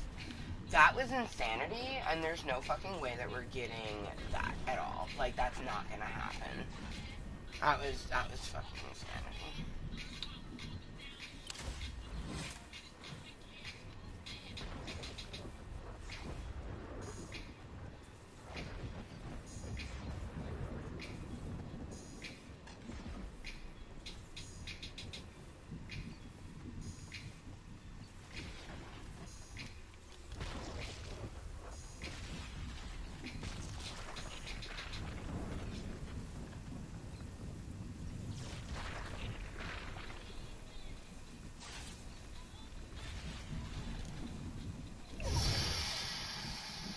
How on earth did I fucking survive? Oh, I have to find heals. We need to heal. Oh, I'm not even happy that we just survived that. I mean, I am kind of happy.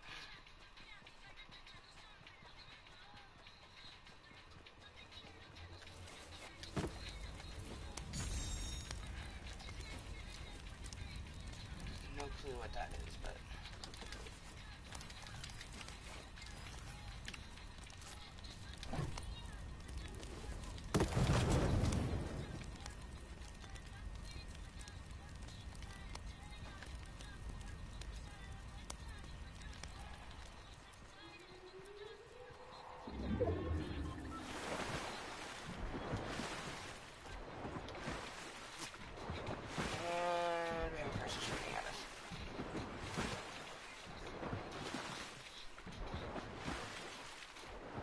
Yep. Oh shit. Long time no see. The Aaron. Aaron. How you doing?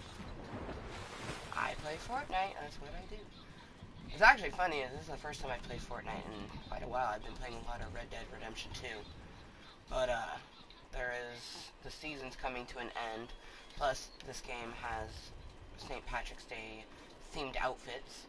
But it's mainly that the season's going to be ending on the 19th. And there is like one last thing that I was hoping to get, but it ain't gonna happen. Like, for one, he is stupid hard, that gunner guy. But I also don't have people to play with, and so you have to get it assisted. So, yeah, enjoy my weapon, you bastard. That was crazy.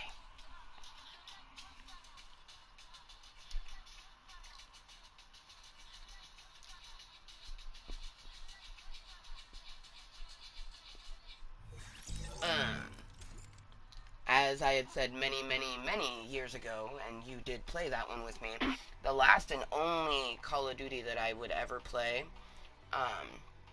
was World at War. And then I did dabble a little bit in, like, Black Ops 4, but I cannot play Call of Duty, as anyone may have forgotten. I have carpal tunnel, and I stopped playing Call of Duty many years ago because Call of Duty affects my carpal tunnel too much. I can barely even play, a couple matches of Fortnite before the carpal tunnel starts to affect me, so... But yeah, no. So I definitely have not played any new Call of Duties at all. Last new Call of Duty I played, and I own it, is Black Ops 4.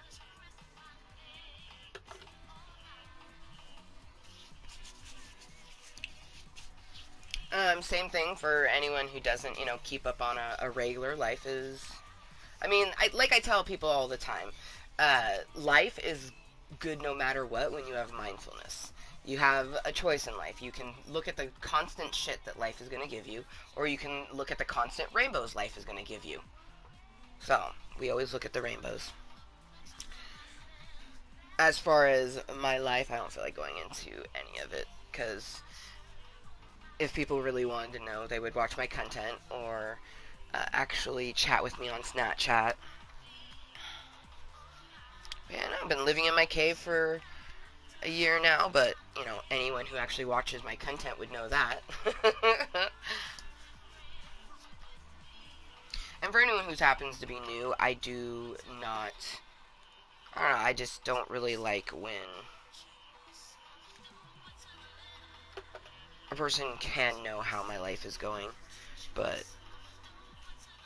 they don't tune in like that, so... I was like, the other day when Wheels popped in, that was fucking insanity. I feel like the only reason he even popped in is because I was playing Red Dead Redemption. Yeah, we're gonna take a little break to finish our bowl. Probably, maybe play a bit more, but after this meeting, I'm definitely gonna be getting my sweat sesh on, and then we will be playing some Red Dead Redemption, getting some good time with Arthur Mogan. Very excited for tomorrow, because tomorrow is Friday, and tomorrow afternoon, my sissy wolf, my sissy wolf is coming over. She's going to be staying the night until Sunday. Very excited for that. Oh. Aww. Dude, my Bolio literally looks like... I need to fucking take a picture of this. It looks like a winky face.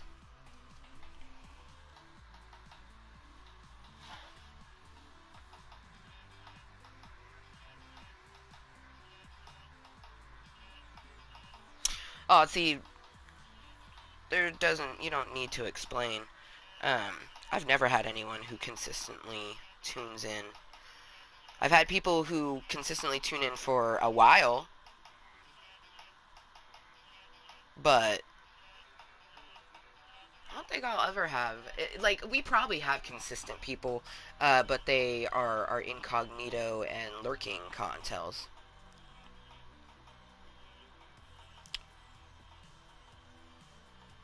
Pretty much all of Club Cottontail is lurkingness, so... But I am just living for the fact that this is a winky face. Yes. Saving that bitch. Ooh, it's almost 420 summer too. But yeah, long time no see.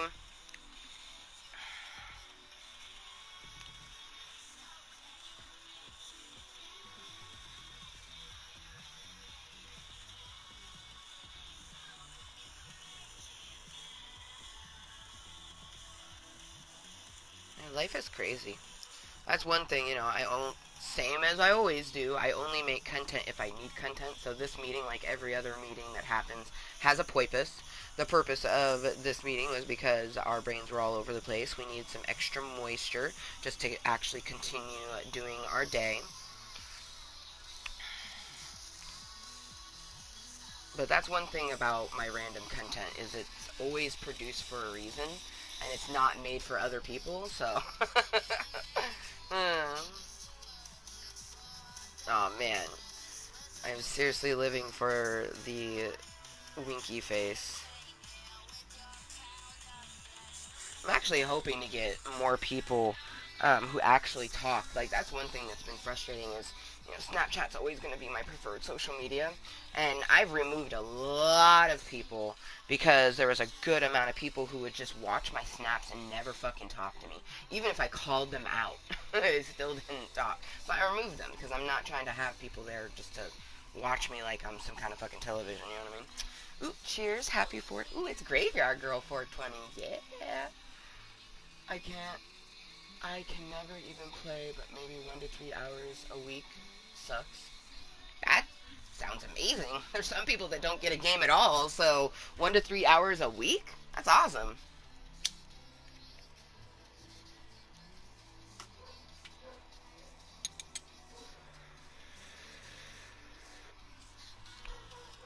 I mean, there's always going to be someone who's able to do something more than you. There's going to be someone doing it less than you. Like, I definitely don't get a game as much as I would like to, you know. I miss those days where, you know, if my brains were just all over the place, I could play, you know, whatever game I needed to play for hours on end. I can't do that shit. Haven't been able to do that shit for years because we're a mom. But, oh, my sissy wolf. But you knew that, man. And speaking of rainbows, she's going to be 4 this year. Club Cottontail turns 6, and my daughter turns 4 this summer. It's going to be awesome. But yeah, like, I'm a fucking mom. And actually, like, earlier I was even talking about in this meeting, like, this is the best that my life has been out of all of the things. Because, you know, like, there's always going to be shit, you know what I mean? And some shitty shit has definitely happened to me in my late 20s into my early 30s. But, like, at level 35, life is just so utterly fucking moist. You know what I mean? Like, I'm a mom, which I've always wanted to be, which is seriously the most exhausting but worthwhile thing you'll ever do. But it's seriously exhausting. Like, I'm just tired all the time.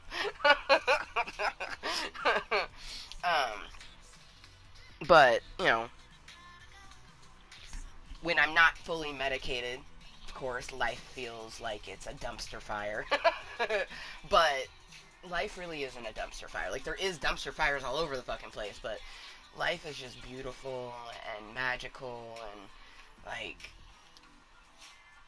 I just think that, you know, I built so much off of fakery and just toxicity, really. Like, just, I built so much with essentially nothing but bad juju. Like, can you imagine what will be built when it's just utterly good juju all around? Like, I can't even imagine where I'll be when I transition out of my cave. You know what I mean? Tomorrow is the day. Can't wait. Love you. I can't wait either. I'm so excited. Is she at school or home? I haven't seen her, but on Snap. That's, well, she lives with me, so that's why you would see her on Snap. But every weekend she goes to her dad's, and then this week was different because so today is St. Patrick's Day. Valentine's Day is my holiday. St. Patrick's Day is her dad's holiday. And yesterday I had a doctor's appointment that Voldemort actually took me to. So after I was done at the doctor's, Rainbow went with her dad until Sunday. Usually she's gone Saturday. She leaves Saturday morning, comes home Sunday afternoon. And I have her rest of the time. But whenever he can, you know, he likes to take her longer. You know, I don't really care how he does that. I would assume he requests a time off from work, but I don't know and I don't care because only thing that I care to, you know, be with Rainbow's dad and aka Voldemort is pertaining to her. But yeah, this week he wanted to take her for longer, so that's why, you know, I would not be making content. A 2:23 on a Thursday afternoon. If Rainbow was home, if I was playing a video game, it wouldn't be in Club Cottontail. And it would be like only while she wanted to watch me. Like, I've definitely been able to play Red Dead the last couple weeks during the daytime, which can be fucking awesome if you know, have a child that's exactly like you. She's literally not just my namesake, but she's my mini me. When I'm playing Red Dead, she's like, "Oh, you play horsey game?" And then, like, when I lose, and I'm like, "Ah," she's like, "Try again." So fucking cute. Oh, try again. I love that she says that.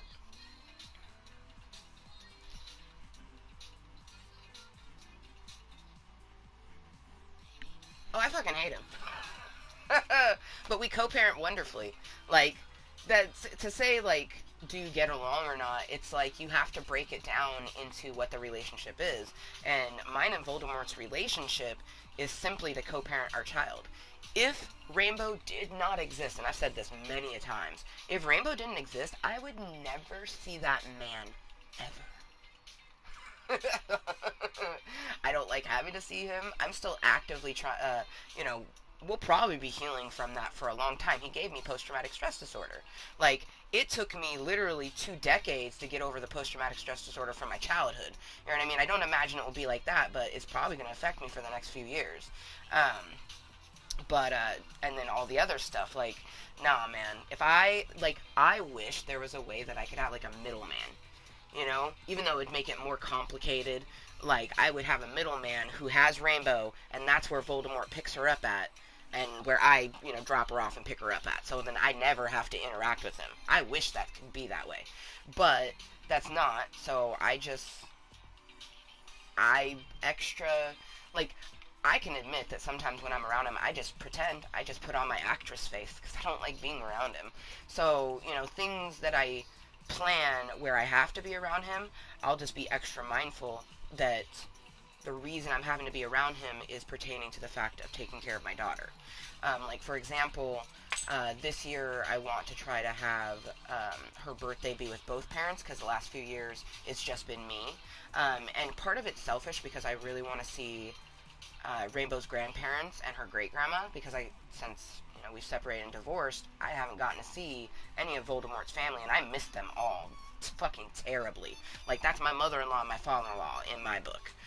So I want to see them. So for this year, we're going to, try to, like, meet somewhere in the middle so then we're going to have, like, a park birthday.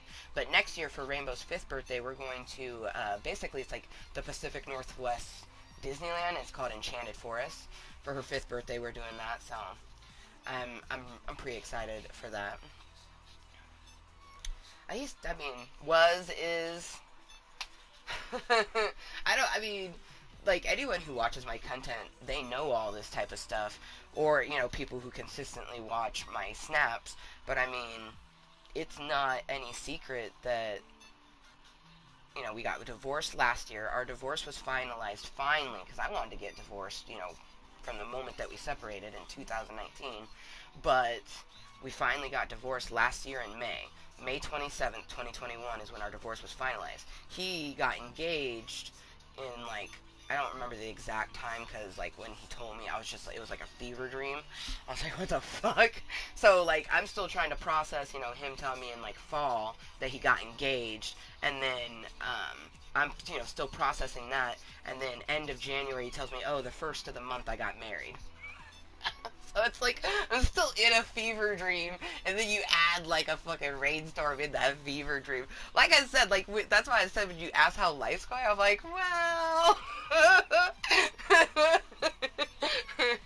we could look at all this stuff, or we could just look at, the positives, like me being away from it. I like actually living on my own for the last year, something I've never done. I've always had roommates. Like, and the way I live right now, it's like an apartment type thing. Which I like. I like having close proximity to people because I'm extroverted and being close to people just brings me joy. It might bring me a little bit of anxiety because I also have social anxiety, but, like, it's a weird mixture. But anyways, being away from Voldemort and not being in the same environment and having to see him every day, I only have to see him, twice a week, and that's on the weekend, when he picks up his daughter and drops her back off. But living on my own has been so crazy. Like, that first time in my life, where there's no one, like, I mean, technically I'm not by myself, though, because I do have my daughter, but, like, when she's with her dad, there's no one else here. I mean, there's Blue Bear, and, the rest of the Mooiisstt Howls and all my other stuff, he's, like, Rainbow back there and shit, but it's so weird, like, being in my mid-30s, because I was 34 when I moved here, and now I'm 35. But it's just like, from 34 to 35 was my first time ever in my whole entire life actually, like, living on my own, doing the damn thing. And the first year was definitely a lot of transition and just, like, whoa. Last year was, like, a big-ass fever dream. And it's so funny because, like, people are like, oh, I felt that too. COVID's really gotten to me. I'm like, everything that I'm talking about has nothing to do with the pandemic whatsoever. Like, at all. Oh, my God. Like, yeah. I would say the last, like, I don't know, it all feels like a fever dream now because just of everything, like, literally because of, like, I call him Voldemort for a reason. We don't use his name for a reason, but because of everything that happened, between 2013 to now, but really 2013 to 2019, it's just like, poof, we can't think about that when it comes to romance. So, not only have I been single for over 2 years, but now I have to, like, think about how long it's been since romance. And the last person to give us romance was our ex before Voldemort. And we broke up in 2012, so it was probably like 2011, 2010 especially. 2010 was probably like the last really romantic year that I had. And I know romance is coming, believe me, I know it's coming. I'm not even like fretting on that. I just focus on being the moist individual that I am, focus on health, home, and future, and everything else will just fall into place. But man, the last decade has been quite interesting. uh,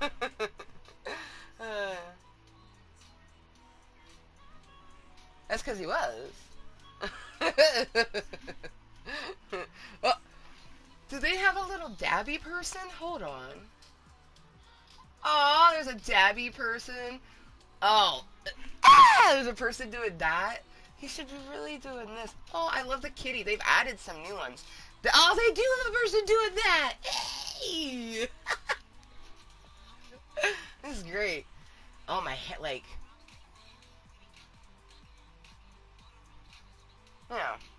One day I'll have people who watch the snaps and talk. That's one thing, like, you may not watch my snaps, but it's also because you're busy and you're not chatty. That's why I haven't removed you from Snapchat, because you're not one of those people who just watch my fucking snaps. Like, you'll actually respond to me on a regular basis. But, it's frustrating, because if you did watch my snaps on a regular, you would see the vast differentness of my hair. I mean, constantly. I always am changing my hair. That's just how I am and have been for a very long time. But especially the last year, like literally this time last year, I had a shaved head. I mean, it was almost shaved. It was like this, and it was purple. Oh, it was so fantastic.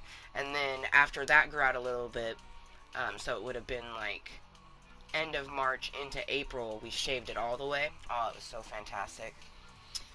March last year was just like, it was fantastic because I also had my cave warming party. It's crazy to think that it's been a year since my cave warming party, and that's another reason why I'm super glad to be having my sissy wolf over, because like I have presents from last year. Her birthday's in May, and I have her birthday present from last year that I knew that at my cave warming party I should have given you your present then, because then it wouldn't be a year late. It would have just been a month early.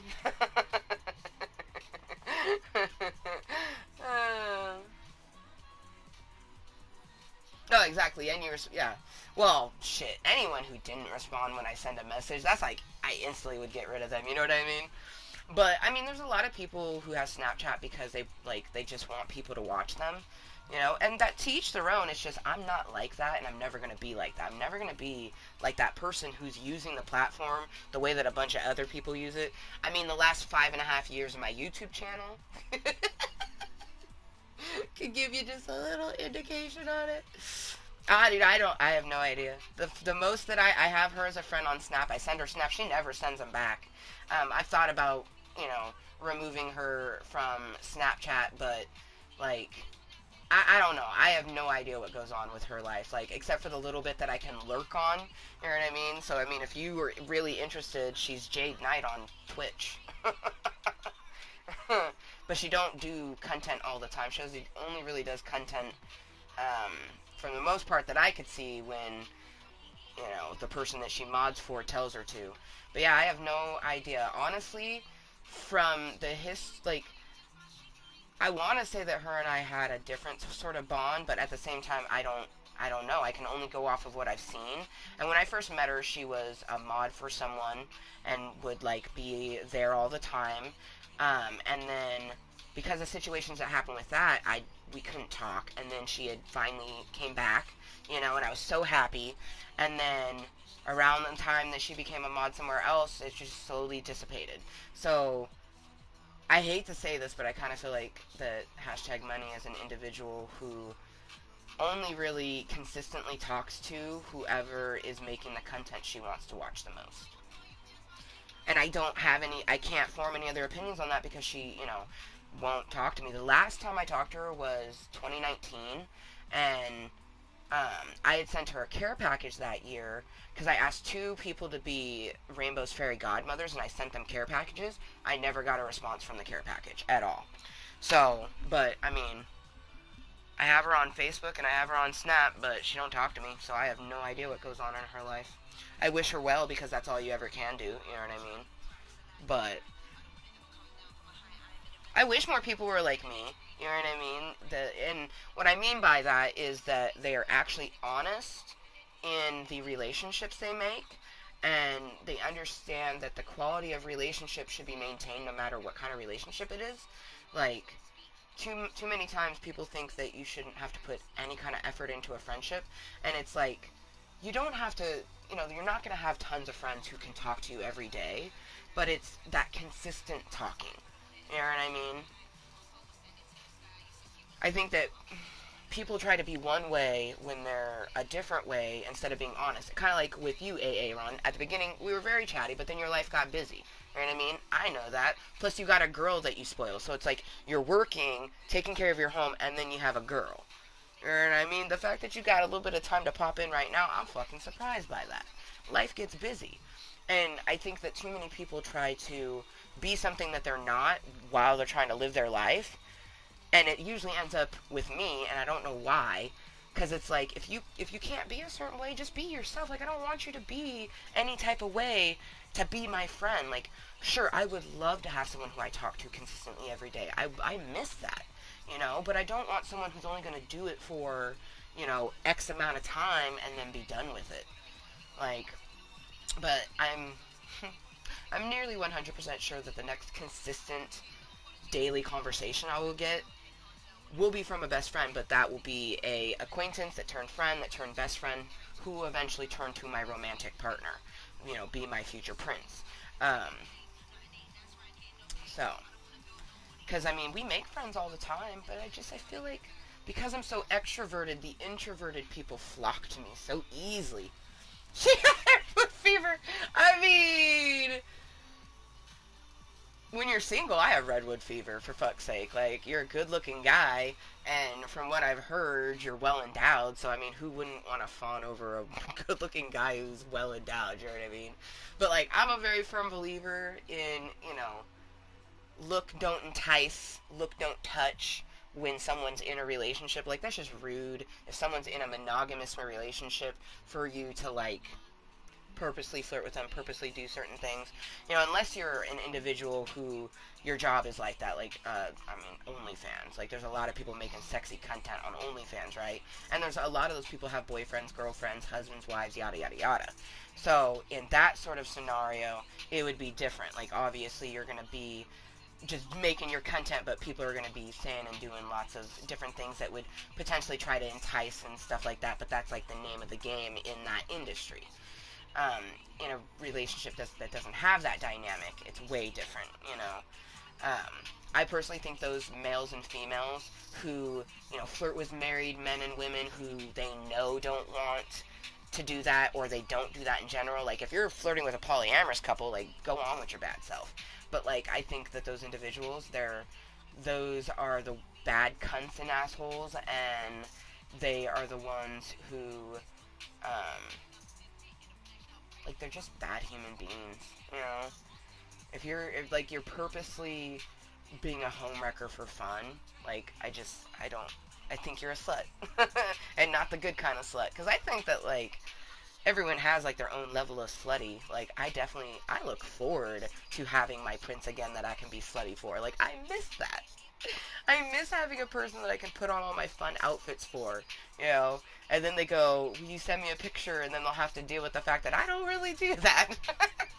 Like, I like taking pictures sometimes because I just feel sexy, but it's not the sort of thing, like, if you tell me it, I'm not going to do it, and it's not like I'm being a brat or whatever, because I'm not submissive in any sort of way. Like, I feel like, they just don't listen. There's that huge lack of communication, but that's okay. She's seen the branch indeed. I know she has. That was a long time ago. That was like 2017. That's a long time ago. Long time ago. That was a crazy time. Crazy, crazy time. I think, like, just a crazy time. Life is crazy. It just constantly keeps flowing. It just gotta get in your ass and go along with the moisture, man.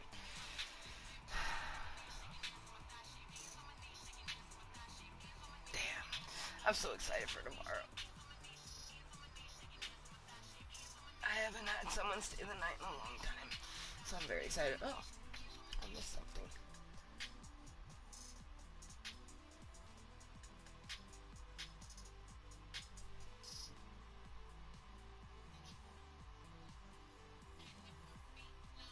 Well, yeah, your type of job, I imagine your phone needs to stay in your pocket all, like, the whole fucking time.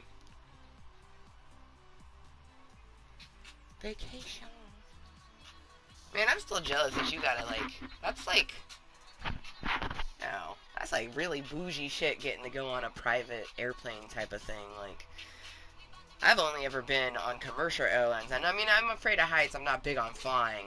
But I mean, if someone, like, got a private airplane, like, I'm not saying no. You know what I mean? Am I probably gonna need to, like, toke a shit ton and maybe even take a anxiety pill before we go up? Yeah. But, man. Mm, it's like, just like, sip. Private airplane.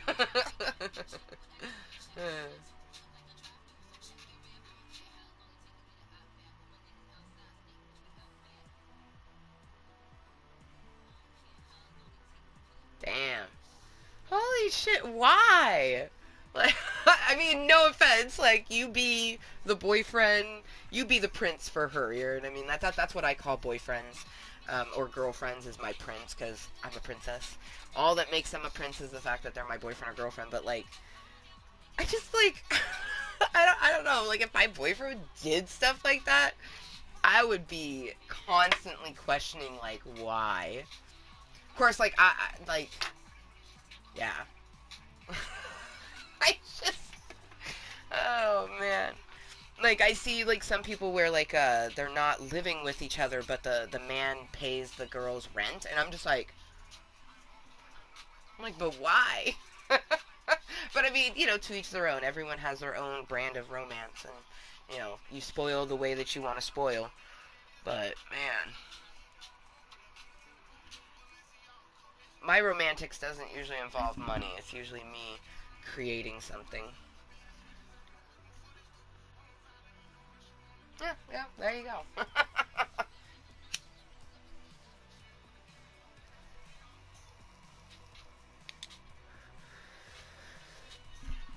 Enjoy it, man.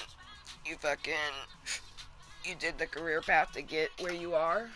Fucking enjoy it.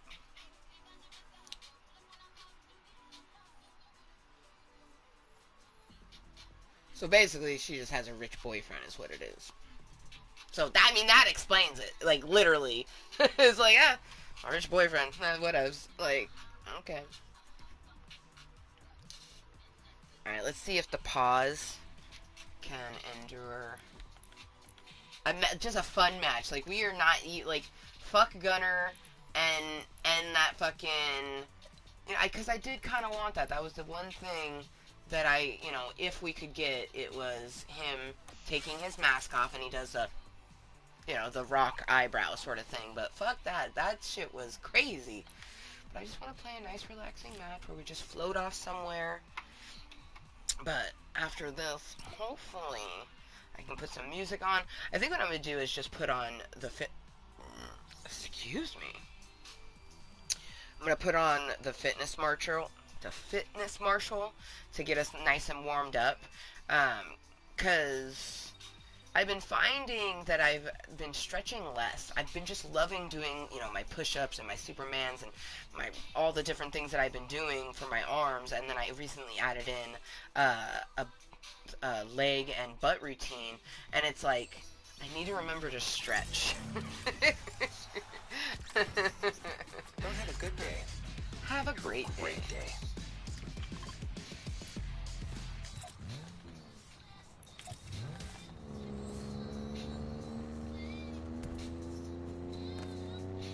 Well, if that ain't just the most terrifying thing you've ever seen.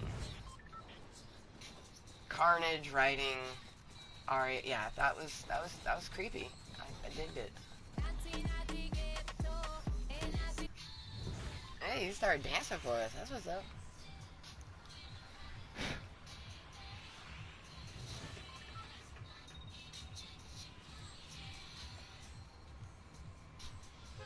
Nice. Hell yeah, I'll be finally selling my house. The house that I bought with Voldemort. That is a lot of acres. That is a fucking shit ton of land. Oh yeah, man. That's what's up. I'm sure your parents are rather proud. Man. I'm sure you're loving it, not being at your parents. Because, I mean, some people your age still do live with their parents. The last time I had to live with my mom. But see, I've never lived on my own. I've always lived with my boyfriends. Like, that was the first time I moved out of my mom's house was when I was 19. And I lived with a boyfriend, and then after that relationship ended, I went and lived with my mom, and that was when I was 21, just before 22. And then I moved in with a boyfriend, um, and then after that relationship ended, I lived with roommates. So when I moved out of my mom's house when I was 21, that was the last time that I lived at my mom's, and I'm never living with my mother ever again. So 21 was the last time I lived with my mom. Um, but I had roommates when I was 26, and I lived with them until I had moved in with Voldemort.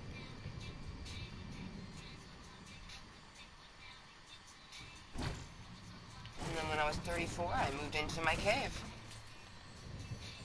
And I definitely, I hope to eventually, maybe buy a house again, but really, I know that I just have to live in the moment and focus on, my health. And once I am back to,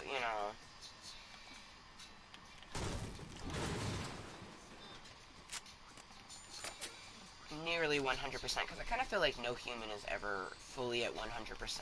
Like, life just throws so much shit at us. But, you can live very good at, like 85% and higher type of thing. But once we get back to there, and we're always going to have to focus on our health type of thing, but not as intensely as it may be right now. But I do think that I could possibly own a house again. I don't think it would ever be maybe by myself, but I don't think so. I think it would be, if I was to own property again, I'd probably be with a future husband or wife. I would think, but I don't know. My goal right now is just to be out of, my transition cave, because I call it my transition cave because it's a basement. My ceilings are only 6'2". I'm very thankful I have 2 bedrooms and a bathroom. So I have a bedroom and my daughter has a bedroom. And my landlord, before I moved in, had put in the shower, which I'm so thankful for. Whoa. Oh, I thought that was a giant brush, but it's just a flotation device. But, I would just like, a nice 1-bedroom, preferably 2-bedroom apartment or duplex for me and my daughter.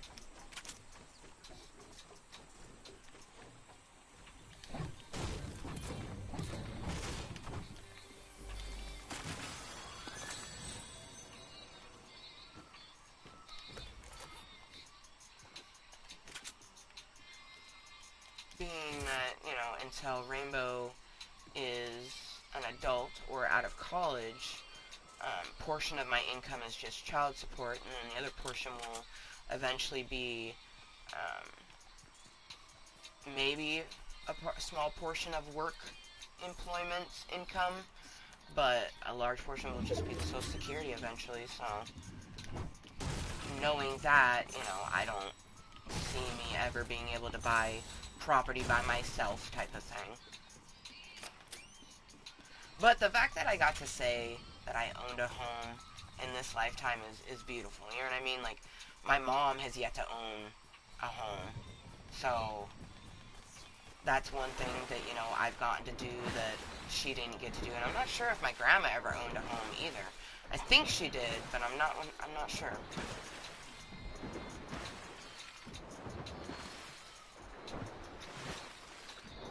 Oh, nice. You bought them cars? That's so nice. Oh, yeah.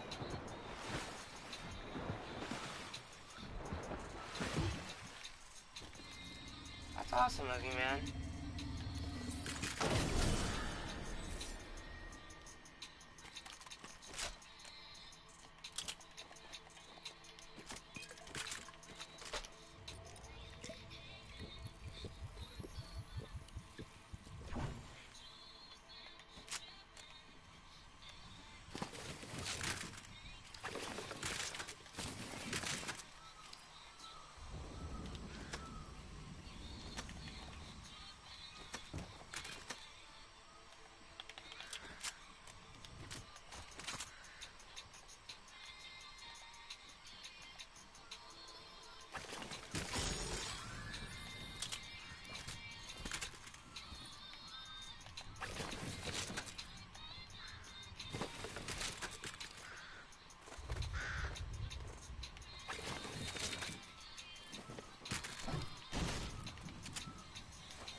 Oh, I wonder if they got rid of the Clumbos already.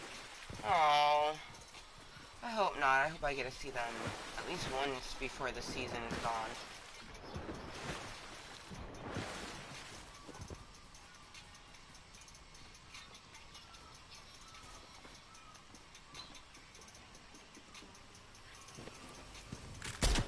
Ah, fuck me. Really, controller?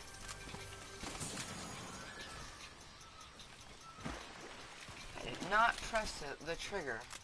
At least I'm pretty sure I didn't press the trigger. I mean, I kind of always have my fingers kind of like hovering over it, so I mean, I guess there is a chance.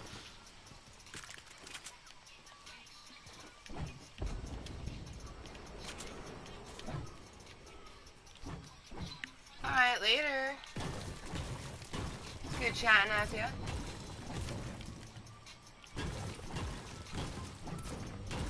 Sure, I'll catch you on the Snapchatty at some other portion in time. Dude. I have a place in Vegas. Well, there you go. I've never been to Las Vegas. If I ever go to Vegas, I'm gonna come stay with you. Seriously, I'm not joking. Because I do eventually want to go to Vegas because burlesque show. Like, yes. Oh no.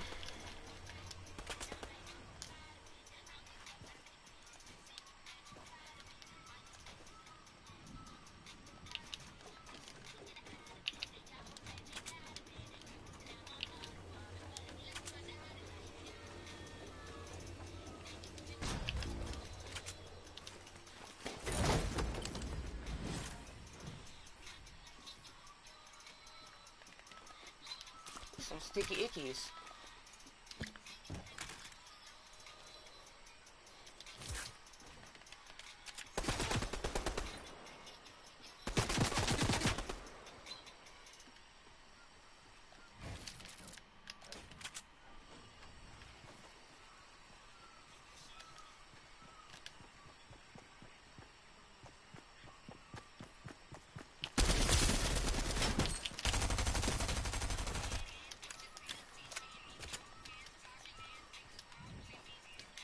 Come on, homie.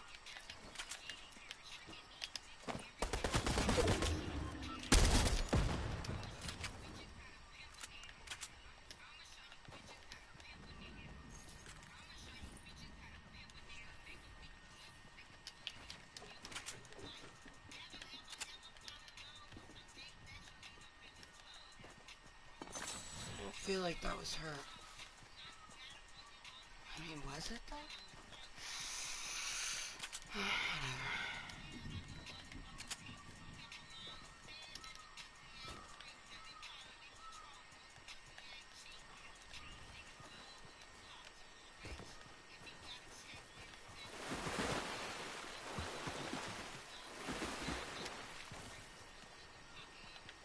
Oof. It's gonna have to be our last one though. My fingers. It's. I really need to be wearing my sleep braces, but because I mean, I hadn't been wearing them before I even got the tattoos, but um, when they're acting up, I definitely put my sleep braces on, but now I don't want to because I have fresh tattoos in the area of which the brace needs to sit. Oh my. Oh my. So I haven't been wearing the braces because I don't want it doing, all that rubbing on my tattoo while they're still healing. Once they're healed, it won't matter because it's all your skin at that point. But right now, it's not all the way, healed into my skin. Almost. We're definitely right at the end of the healing process.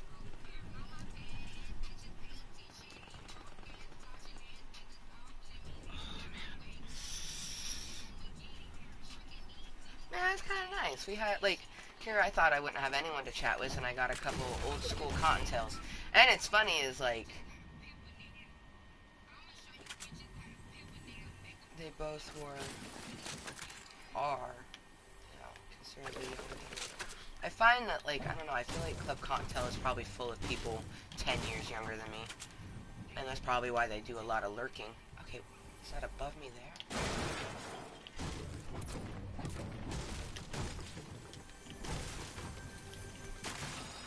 Oh, what up, Harley? How you doing? I've had lots of lovely people to pop in. I kind of figured as much, though, especially with being St. Patty's Day. Like, even if people don't really celebrate, like, I don't know.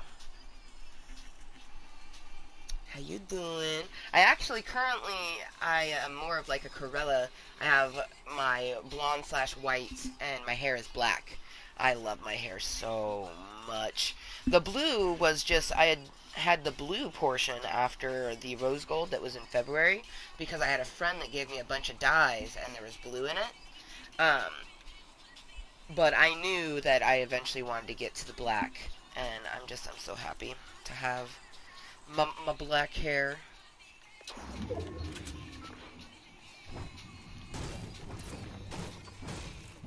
Yeah, for you it's already fucking, because it's 3 o'clock here. So it's like 11 at night already for you. The end of your St. Patty's Day, which I hope you had a good one. If you did any celebrating. For me, this is my celebration. Because I don't really celebrate St. Patrick's Day. Like, if someone invited me to go do something, I mean, I might, type of thing, but no one did. No one probably will. Which, I mean, I guess is kind of unfortunate if you think about it, because I am kid-free on St. Patrick's Day, and just playing some video games. Plan on doing a good workout after this, get my sweat on, do a little butt, do a little legs, do a lot of cardio, get a real good sweat on.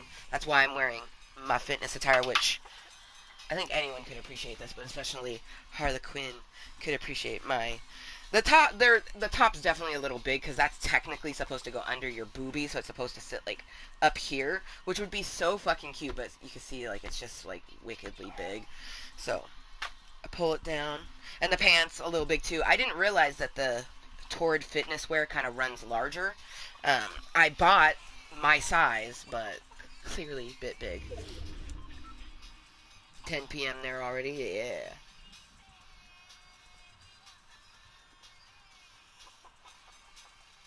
Well, the day is done for you, so because it's 10 o'clock at night on St. Patty's. Well, I guess some people might start celebrating at 10. So yeah, but yes, isn't it cute though? I wish that it was it fit a little bit better, but it's so cute. The stars, like I love it.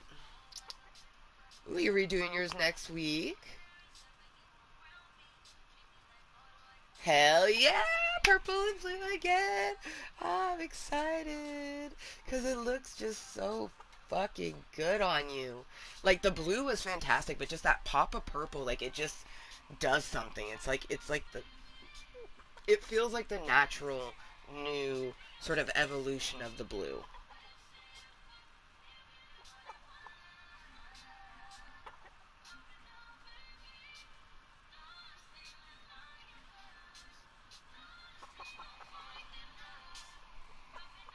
But yeah, I'll remember that you're 7 hours ahead of me.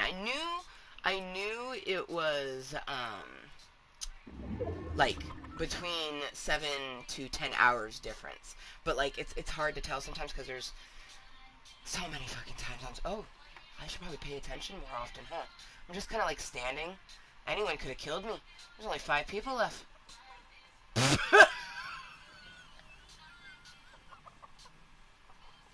should, should probably pay attention a little.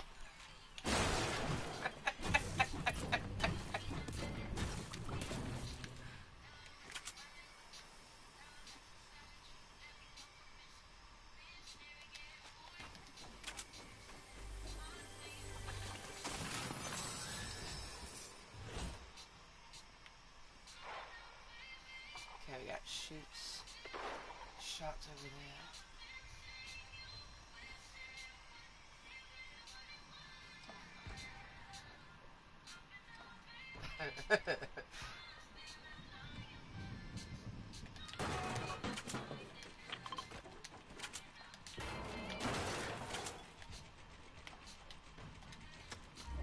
Oh shit! I'm trying to.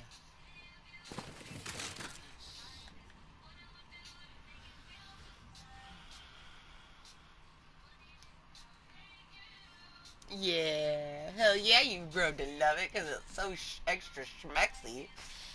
I mean, you really could do anything and it would look sexy though. I thought that chicken was a fucking person for a moment, not gonna lie.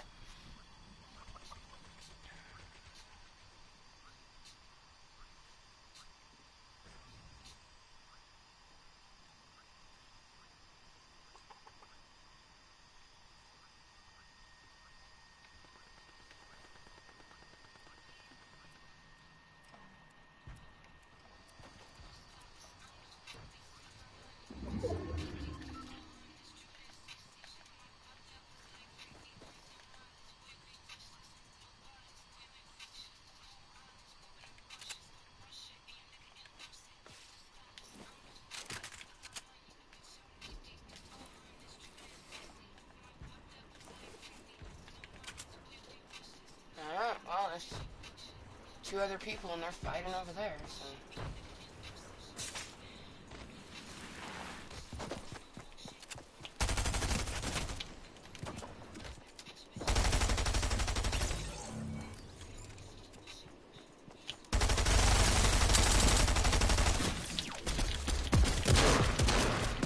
Ah!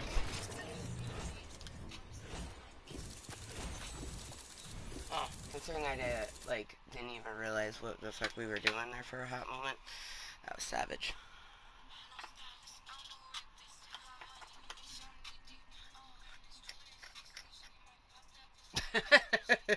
You definitely did take my attention away from the game. But it still worked out. I was just playing for fun. I just wanted to do a batch where I actually could just like chill and play for a moment because the first one I did, I was trying to do just seeing if maybe I could get the last thing because the season is going to end in a couple days. And I'm over tier 100, so I've gotten all the skins and stuff I want. But that is kind of like the last thing that I like maybe want to try to get is the Rock revealing his face sort of thing. But that shit ain't gonna happen. To try to defeat the gunner dude is just so fucking hard. But I at least wanted to get up through the symbiote suit, which we did. I mean, it would have been cool to like unlock some of the, like especially this, the Ghost or the Future Foundation one would have been pretty dope. Um, but that would have just made me envious for all of the other ones too. So, like this one's really cool. I haven't seen anybody in any of these, so it makes me wonder. Has anyone actually? I'm sure people have gotten them. Maybe they just don't use it. Let's see.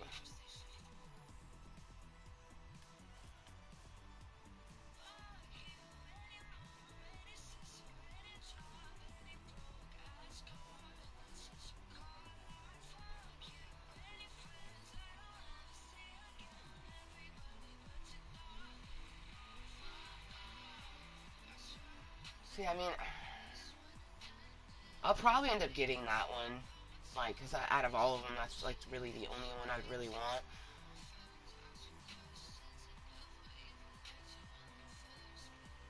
I mean, that one's kind of cool, too, but meh.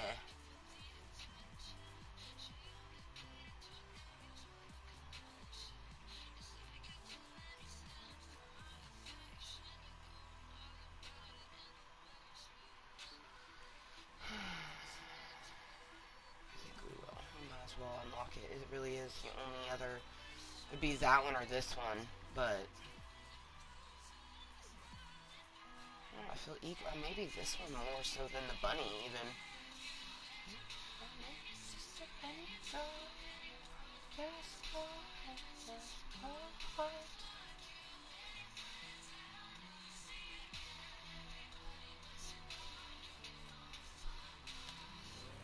I know Future Amber would probably be disappointed if we didn't get all the bunny rabbits, so we'll get that one. Because I don't know. I don't know if I'll play Fortnite again before the new season starts, to be honest. The huge reason that we played, even for this meeting, is because we had the fun sort of St. Paddy's Day outfit, and to try to see if we could defeat Gunner type of thing. And there's a person that, like, popped up and, like, they killed it. I don't know if they got the assist kill or not, but that shit was wickedly hard just to have someone fucking take my kill at the end. They were both nice, right? Yeah. Out of all those masks, I really like these ones. Like, I love it. I love how it has the eye opening. I love the horns. But yeah, the stag is definitely my favorite. And then I really like this bunny rabbit one. This was my first one I unlocked because it's savage. And the owls are pretty. The owls are gorgeous.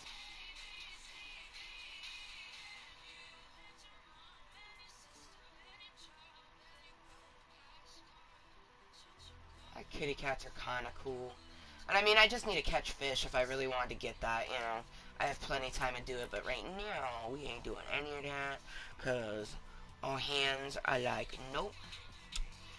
You can enjoy a Tokoloke and enzyme eating. Get our sweat on.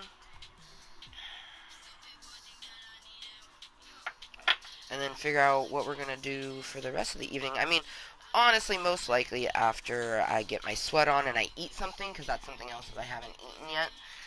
I did have a few of my honey roasted almonds that I have sitting here, but for the most part we haven't eaten yet. Um,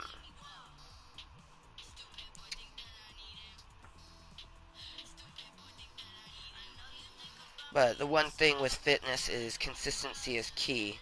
So we definitely are going to be doing our arms and legs today, especially because my elbow is not feeling... Yesterday it was fucking hurting, so I didn't, exacerbate it by trying to do something that I shouldn't.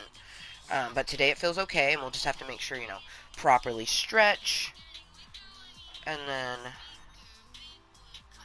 do our routine, take our shower, and then from there, I guess, kind of figure out what we want to do, And by that time, it'll probably be dinner, so if I hadn't eaten, I'll definitely make something to eat. Which I have egg salad in the refrigerator that will go bad if I don't use it. So I think I'm going to sniff on it, and if I don't, I'll either sniff it and be like, yum. If I sniff and go, ooh, I'm just going to have to throw it away, even if it's not bad, because it's not going to get used.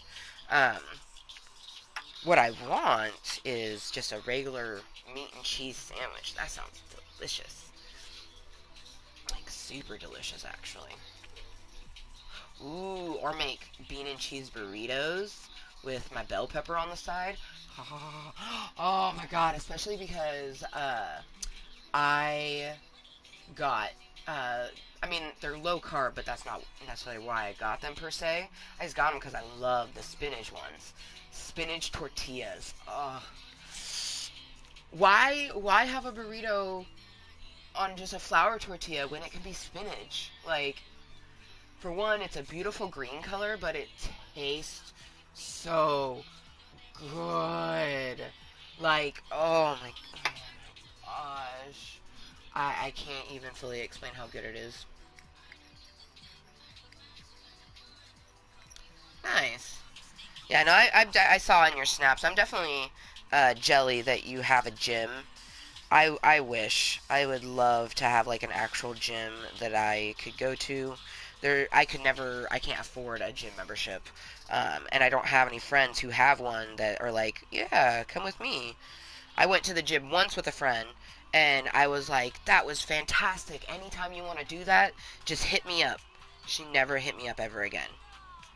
So, but she did say quite a few times that she was jealous of how sweaty I could get during my fitness routine.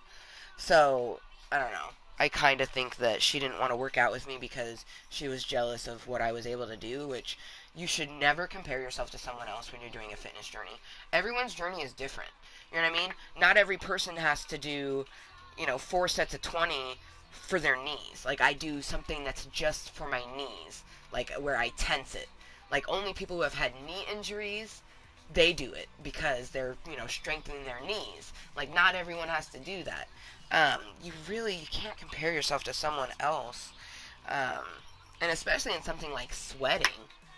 Like, I was just focused on keeping my core tight and my breath. Maybe if she was focusing on keeping her core tight and her breath, she would have been sweating like me. But no, she would literally go like, I'm even going faster than you on the treadmill, and you're sweating more. I'm just like, oh, I'm so jealous. If I lived a bunch of above a 24-hour gym, oh my god, oh, dude, I would probably work out as much as you did too. That's so awesome.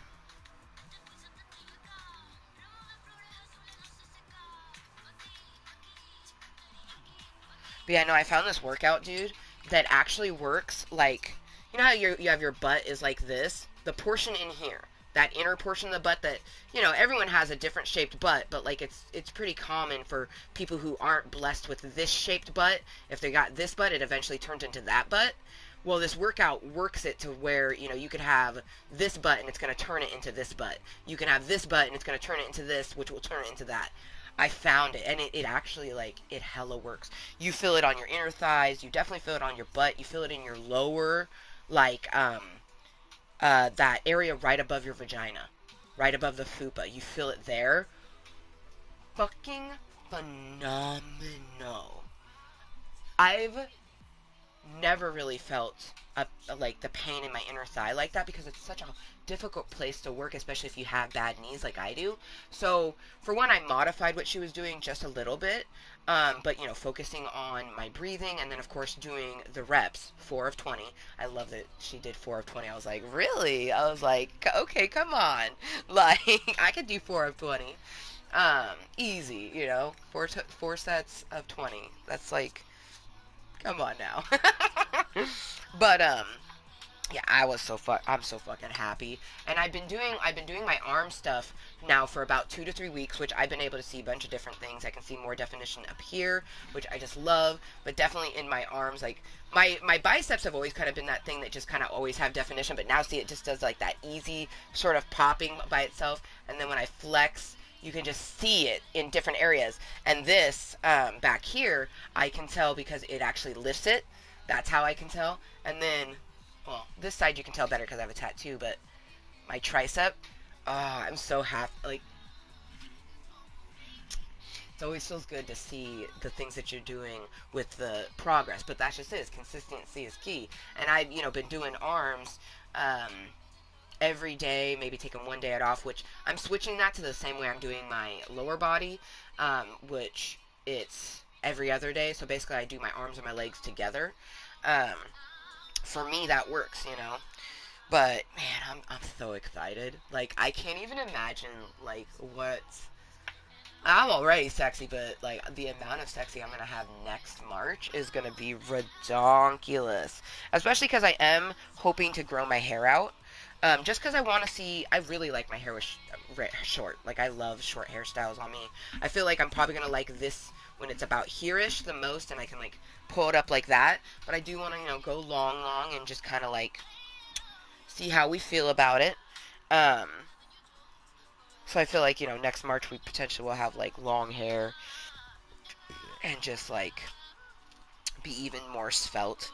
Because that's just it, is like, if you were consistently doing something, there's no way you could do one jumping jack a day for 300 days. You're going to see progress because you just did 300 jumping jacks. It's the consistency of it. But that's just it, is most people, they do more than one jumping jack. So, but even someone might go, oh, 5 jumping jacks a day ain't going to do anything for you.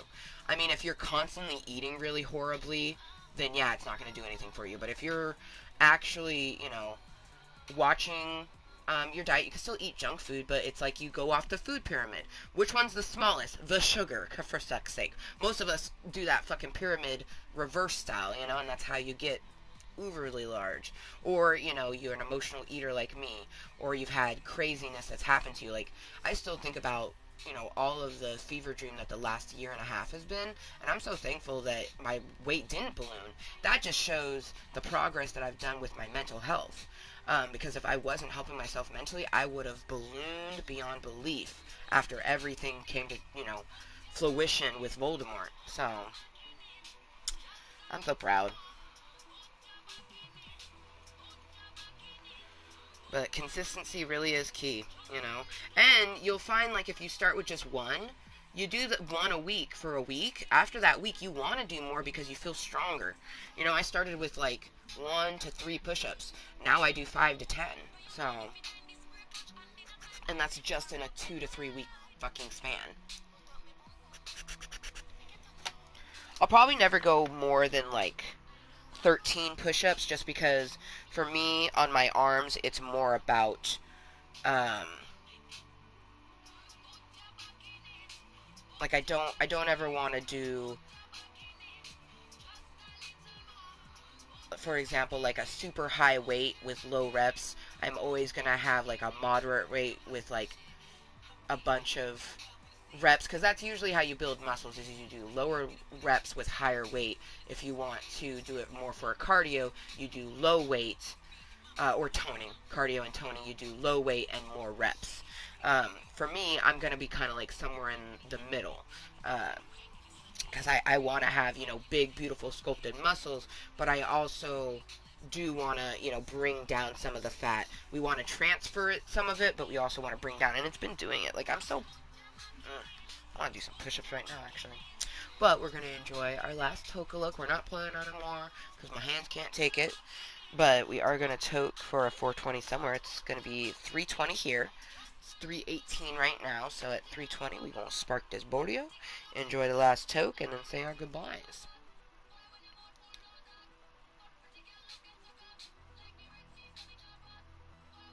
You're best off not going with someone like that anyway. Good escape for you there. Well, yeah, no, exactly. You don't want to go with someone who is, not motivated. You've not found what? I'm not sure what the... Oh, really? I've not found that yet. And yes, I am right. Consistency is key. Like, always. Like, you have to be consistent with whatever you're doing or you're gonna fail. It doesn't matter what you're doing, whether it's, changing your diet to a healthier diet, or building muscle, or losing weight, or doing an art project, or working a job. Consistency is always going to be the key in progress. You have to consistently do something. It's like your tattoos. They only get finished if you consistently go in for the sessions. You know? There's lots of other stuff, mindfulness, determination, self-control. If you're like me and you're an emotional eater, you have to, have some self-control.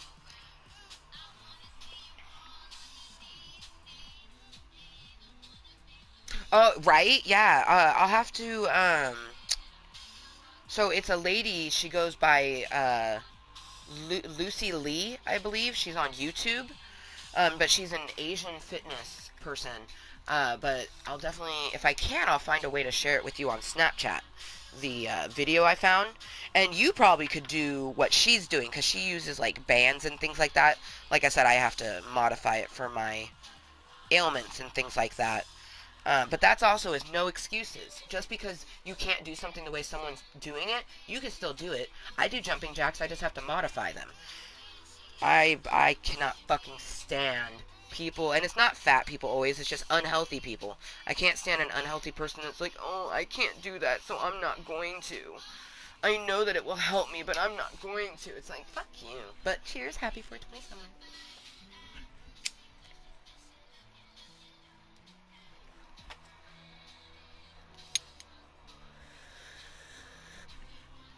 It's like the person who wants a nice ass, but doesn't want to do squats, lunges, and other things to get the nice ass.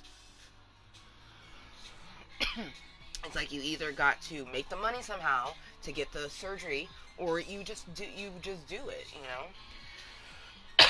And a lot of people ask me like, where does my motivation come from? It's like, honestly, it's a lot of self-love. You have to love yourself enough to know that doing the things that you're doing, hard as they may be, whatever you're doing, if you're doing it for yourself, that is a great reason to stay consistent with it. Yes, I will, girl. I totally will. Like, cause that's just it. Is like, especially someone like you who is very active. You have to keep like switching it up because muscle memory is a huge blocker in people's fitness journeys because your body gets used to what you're doing. That's why I'm also glad that I do have to modify things a bit because by modifying it means that I can modify it a bunch of different ways and it helps my body to never fully, form memory to the activity I'm doing. I also love that one of the things I was already doing, and but not quite the same way that she was doing. It's kind of like you do a bridge, and usually you square off your hips, but that's one way to work your inner thigh with a bridge is you put your feet, um, instead of having them be apart, lined up with your hips, you put your feet together, kind of like a butterfly, and then you do uh, the bridge, the hip thrust. That will work your inner thigh, but the variant that she adds, I feel like that's where it attacks the butt cheek and not just the inner thigh, because that area, you know, it's that's not an easy. Like I've never been able to find a way to work, this area right here in the middle. Like there's always been ways to work like the outer portions and definitely like the booty itself, like it's no big secret that you can do kickbacks, lunges, and squats and get yourself a very prominent, round, delicious booty if you're doing lunges, squats, kickbacks every other day, staying consistent with it. But adding in these other things, it doesn't just gives you the booty here, but it like defines it in areas. Like, and then she has some other ones where she literally says, "Watch how I transform my flat Asian ass," is one of her literal videos. Is and she does. She, transforms her butt from nothing to like she has one of those Instagram butts. Bridge is so great. I I've been doing bridges for decades because I have a bad hip, and bridge is the best way to keep your hip flexors doing what hip flexors do. Yeah, yes, and it is great for the hard to get lower abs. That's true. See, what's great about bridge is that I'm always like, doing it for something else, but it's working other things. That's what I love about this routine that I had found too, is like it's working, that portion of the butt, but it's also working a bunch of other portions. Man, it's awesome. And one of the workouts, you're on your hands. So if you flex your arms, you can be working your arms while you're working your butt. And you always should have your core, engaged. That's something too. Is like I think that a lot of people don't really understand that engaging your core is seriously a huge help into weight loss. I think a lot of big people think they don't have a core because it's covered in fat. And I just personally, I think all of those are excuses. And you know, I do feel like I can say that because I've put in the work. I know what it takes. And I've also had those moments where I'm not doing. I know I'm not doing what I need to do. You know, if you're only gonna do the bare minimum, you're only gonna get the bare minimum. It's just kind of the way it is with anything. So yeah. But people don't like to hear that. People don't like to hear, like, oh, I actually have to squeeze my butt cheeks. I can't just simply sit down and sit up. Like, that will work. Like, if you have bad knees, it is recommended to use a chair to help you with squats. But you have to be squeezing your butt cheeks and holding in your core as you're doing it. You're not just simply standing up and standing down, which for me, that's a huge way I incorporate fitness into my everyday life. I do engage my core when I stand up and down, usually because I need to for my hip and knees, but it's also a great way to just keep your stamina up. Like, there's so many ways that we can engage different muscle portions on our body, and you'll be working a muscle and not even realizing it. Like a huge one for people who have bad hips is when you're sitting, you make sure you're sitting up straight, and then you just squeeze your butt cheeks in all different ways, like, and kind of like play with your butt cheek, because the butt has a bunch of different places that you can flex on it, and you just like flex it when you're sitting in a chair.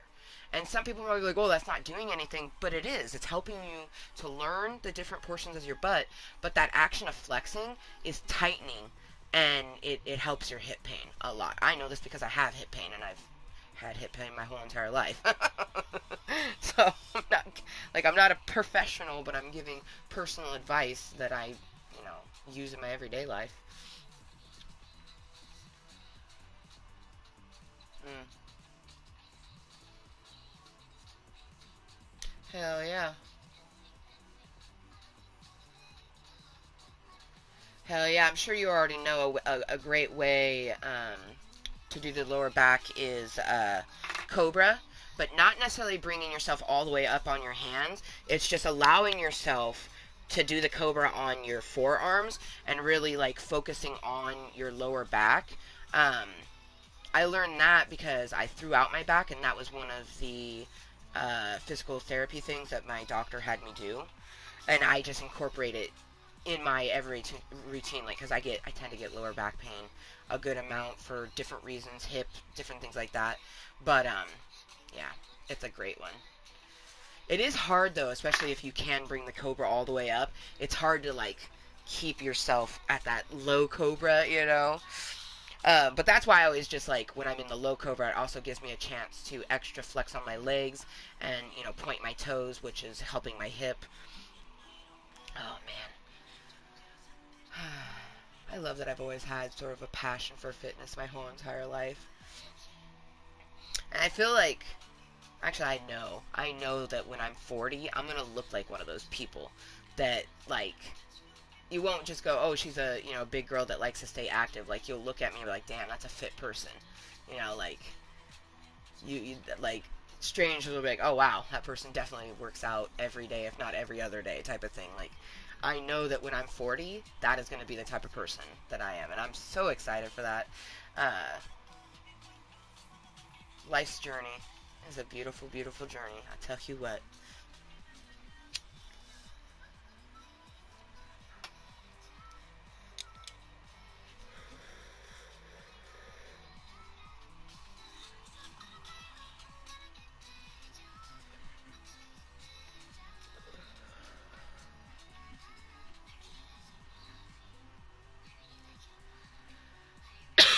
Oh, I think so. I mean, you never know though, because I have seen gals who are, physically fit in their 20s, and then, something happens in their 30s, and by the time they're 40, they're just like, what happened?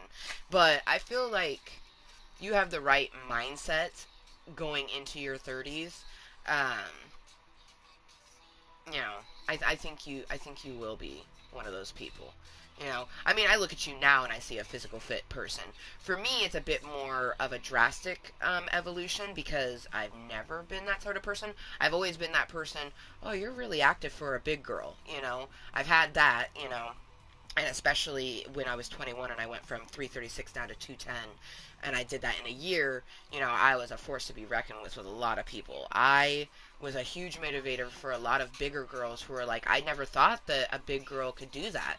And they're like, you did it without a gym, and I'm like, yeah. So, um, it'll definitely be crazy for me, because people who had especially known me in my teens, my 20s, and my 30s, they'll see me when I'm 40 and be like, whoa. And like people who only know me then, they're like, oh right, you used to be quite literally double your size. And it's like, yup. But the best part about that is that, like, whereas like I hoped for that when I was in my 20s, the mindset of 35 to 40-year-old Amber, because I'm 35 now, in the next 5 years, the mindset is just much different. And that's what a huge portion of it comes down to. I wish that I could have had the mindset earlier in life, but in order to have that, I would have had to not have as much trauma in my childhood as I had. So, ah, I'm gonna be a sexy nanny when I'm older. I definitely probably I will be one of those too. I will be that mom that looks like their teenage daughter, and then the person who's like, "You're a grandma." Well, if I become a grandma, because who knows if my only child will give me grandchildren or not.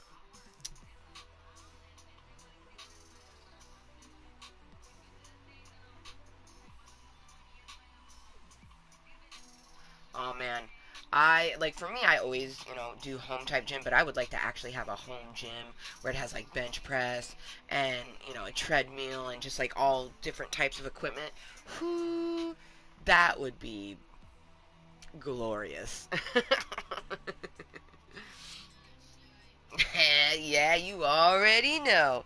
See, and that's the best part is even if I didn't have plans to be a healthier person, and with being healthier comes a slimmer body. Like, cause I'm always going to be thick. That's one thing. Is like I'm always going to be a kind of bigger person. But even if I was to kind of like stay in the body I am and just let it get older, um, I mean, I'd be in a lot of pain, but I already know I'd still be absolutely gorgeous.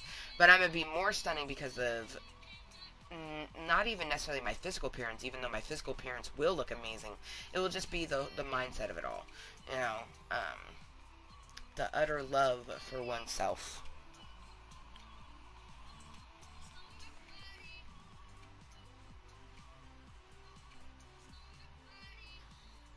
See, I can't.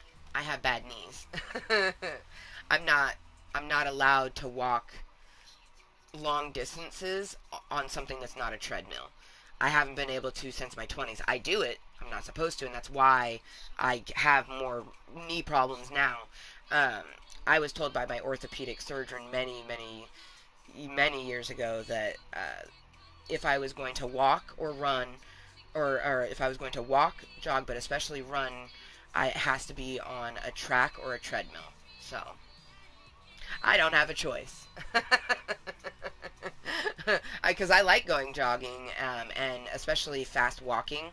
With my hip, running is not really supposed to happen. But like especially in high school, like I would wanted to join track in high school, just because I enjoy the action of running and getting like the endorphins up. But yeah, can't do that.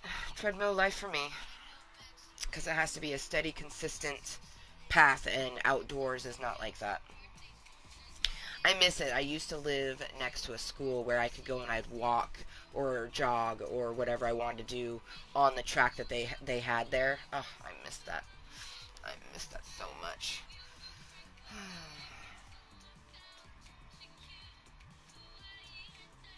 But yeah, for me, it's mainly weights. Like I plan on getting myself.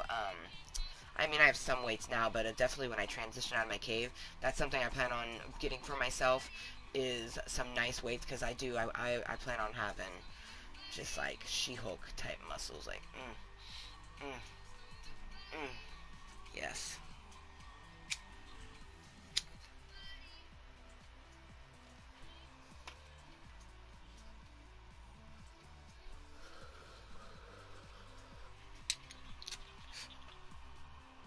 But I'd like to own a punching bag or one of those sparring bodies, um, a weight set, and then treadmill for walking and things like that. But that would only get used every so often because for me, my preferred cardio is always going to be dance. I'm all about dancing. I like doing my two top favorite things to do is obviously I'll just like freestyle it, fucking dance by myself in my living room doing all the different things. That is like some of the best sweat sessions ever when I'm just dancing for like an hour. But I also like following the fitness marshal on YouTube and doing the game Just Dance.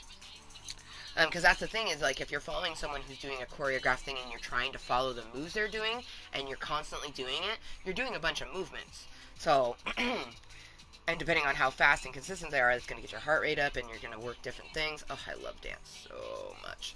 That's definitely always going to be my preferred cardio. But, like after my hernia surgery, for example, there's going to be many things I can't do, and walking is the one thing that I can do. So I'm going to be doing a lot of like walking in a circle in my room, um, and maybe doing 15, 20-minute walks outside because that's all I can do with my knees. I would never wish joint problems on anyone because I was born with my hip issues, and then I developed arthritis in my 20s. So.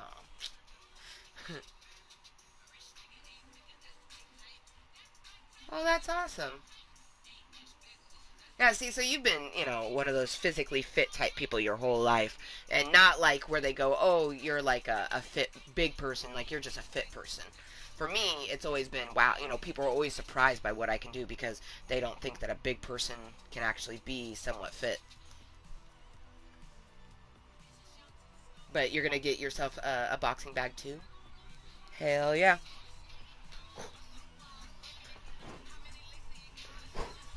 That's like some of my favorite. Just like, ooh yeah, you get that core going. And I love to like really pretend like I'm like someone's like punching at me and I'm like missing their punches. Oh man, yeah. On that note, got one last hit skis. Then we're gonna be saying our goodbyes. Thank you to everyone that's popped in. I did not expect for us to get anybody, but we had quite a few. Well, actually everyone was an older type Cottontail, but Harley pops in more than the other two gentlemen pop in. Um, but yeah, this has been a quite lovely St. Patty's Day meeting. It's 3:37 in the afternoon, so good motherfucking afternoon from me to you, but good evening and good morning to all the wonderful Cottontails.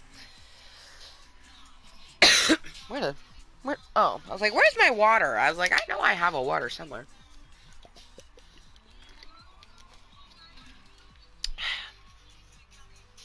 I do plan on potentially making more content later after I get a nice good sweat sesh on.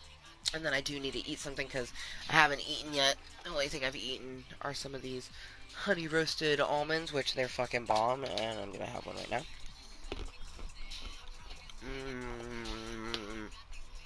Mm, almonds are so good. The best part about almonds is that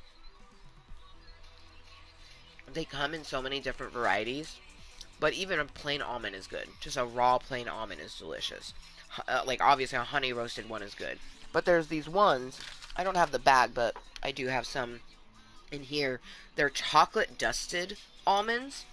They are so fucking good, and they're dark chocolate dusted, so they're not bad for you at all. Like it's a fucking dark chocolate is literally recommended by doctors. Like one piece of dark chocolate a day is actually good for you because of the antioxidants and properties that are in the dark chocolate. But it has to be pure dark chocolate. Most people don't like pure dark chocolate, but guess who does?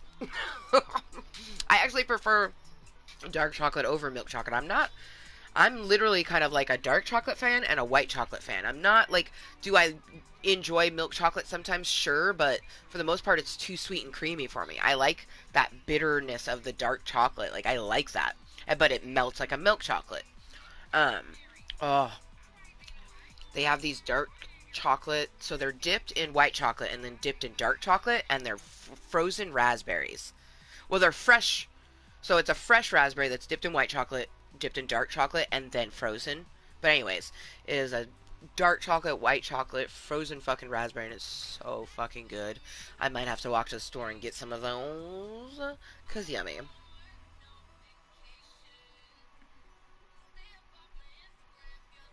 Hell yeah, I do. I do similar. I'll do similar. Probably not, quite nearly as intense as what you do, but that's because my knees are not, my knees and my hips are not quite like that. Although, it's funny, I have had quite a few people tell me that they're just surprised by how much I can do with my health, my issues that I have in my leg. Like, straight up doctors, they They're like, well, I hear that you say you have this, but you shouldn't be able to do that if you have this. And then they get the x-ray back and they're like, literally tell me, like, you need to be in physical therapy, yada, yada, yada. And I'm like, you were just telling me that I didn't need any of that. They're like, well, but you have this. I'm like, I know. I was like, this was for you to know, not for me. And then they had to stop and be like, oh, wait, that's right. I am so sorry.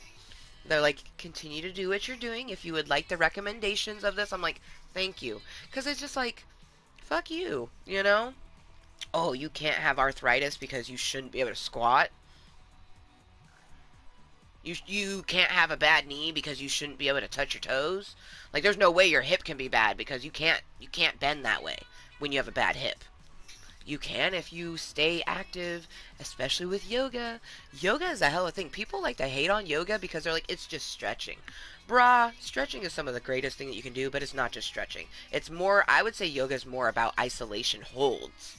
Holding your body in a position, an isolation hold is what yoga is about. And breathing. Holding and breathing. Anyone that thinks yoga is strictly for stretching is very mistaken. Like, you can use it for stretching. I use it for stretching. There's tons of yoga things that I do in my stretching routine. But there's also tons, like downward dog, for example. Downward dog, if done for, say, 10 seconds, that's a stretch. You do it for 30 seconds or longer, it's now a workout, okay? It's an isolation hold at that point. And that's kind of how yoga is, depending on the person, but it's within seconds that it goes from being a stretch into a workout. That's why people are like, why do they switch positions so far? It's because they're doing it for stretching. They're not doing it for the fitness aspect of it. If they're doing it for the fitness aspect, they would be holding the poses longer, especially downward dog. Like, and it's different for each person. I'm going off of like my own personal sort of fitness levels and things like that because I'm sure there's some people who can easily hold downward dog for like 5 minutes and it's just relaxing to them. They're probably like a master yoga guru type of thing, you know.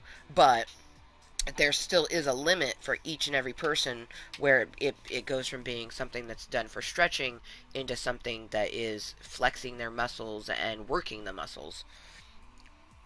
I love yoga.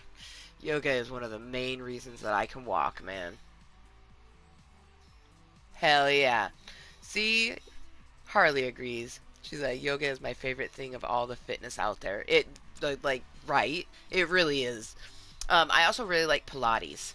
I've done some Pilates. One of my favorite Pilates moves is like they do this D shape where you're like laying down and then like, oh, let's see, I could try to, like, you make a D shape with your leg and you like do that, but you're like laying on your back and everything. Like, oh man, some of like Pilates is really lovely. I've never done like the machine. I've only done like free form Pilates, I guess technically. Like you have like yoga, free form Pilates, and then that crazy ass machine.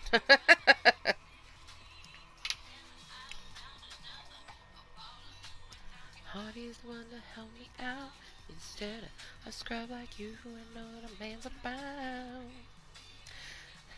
Phone bills. I think you would like Pilates. I don't think you do. So you and me are through. Ooh, ooh, ooh. Um, I've never done any of the arm Pilates. Most of what I've done was leg stuff because with my hip and my knee, I've um, always done extra fitness for those. Cause I just never not want to walk. You know what I mean? I don't want to be in a wheelchair. If I end up in one eventually, so be it. I will learn to do life that way. But the goal is that my hip never gives out to the point where I have to have the ultimate assistance. I'll walk with a cane if I have to. I'm hoping not to.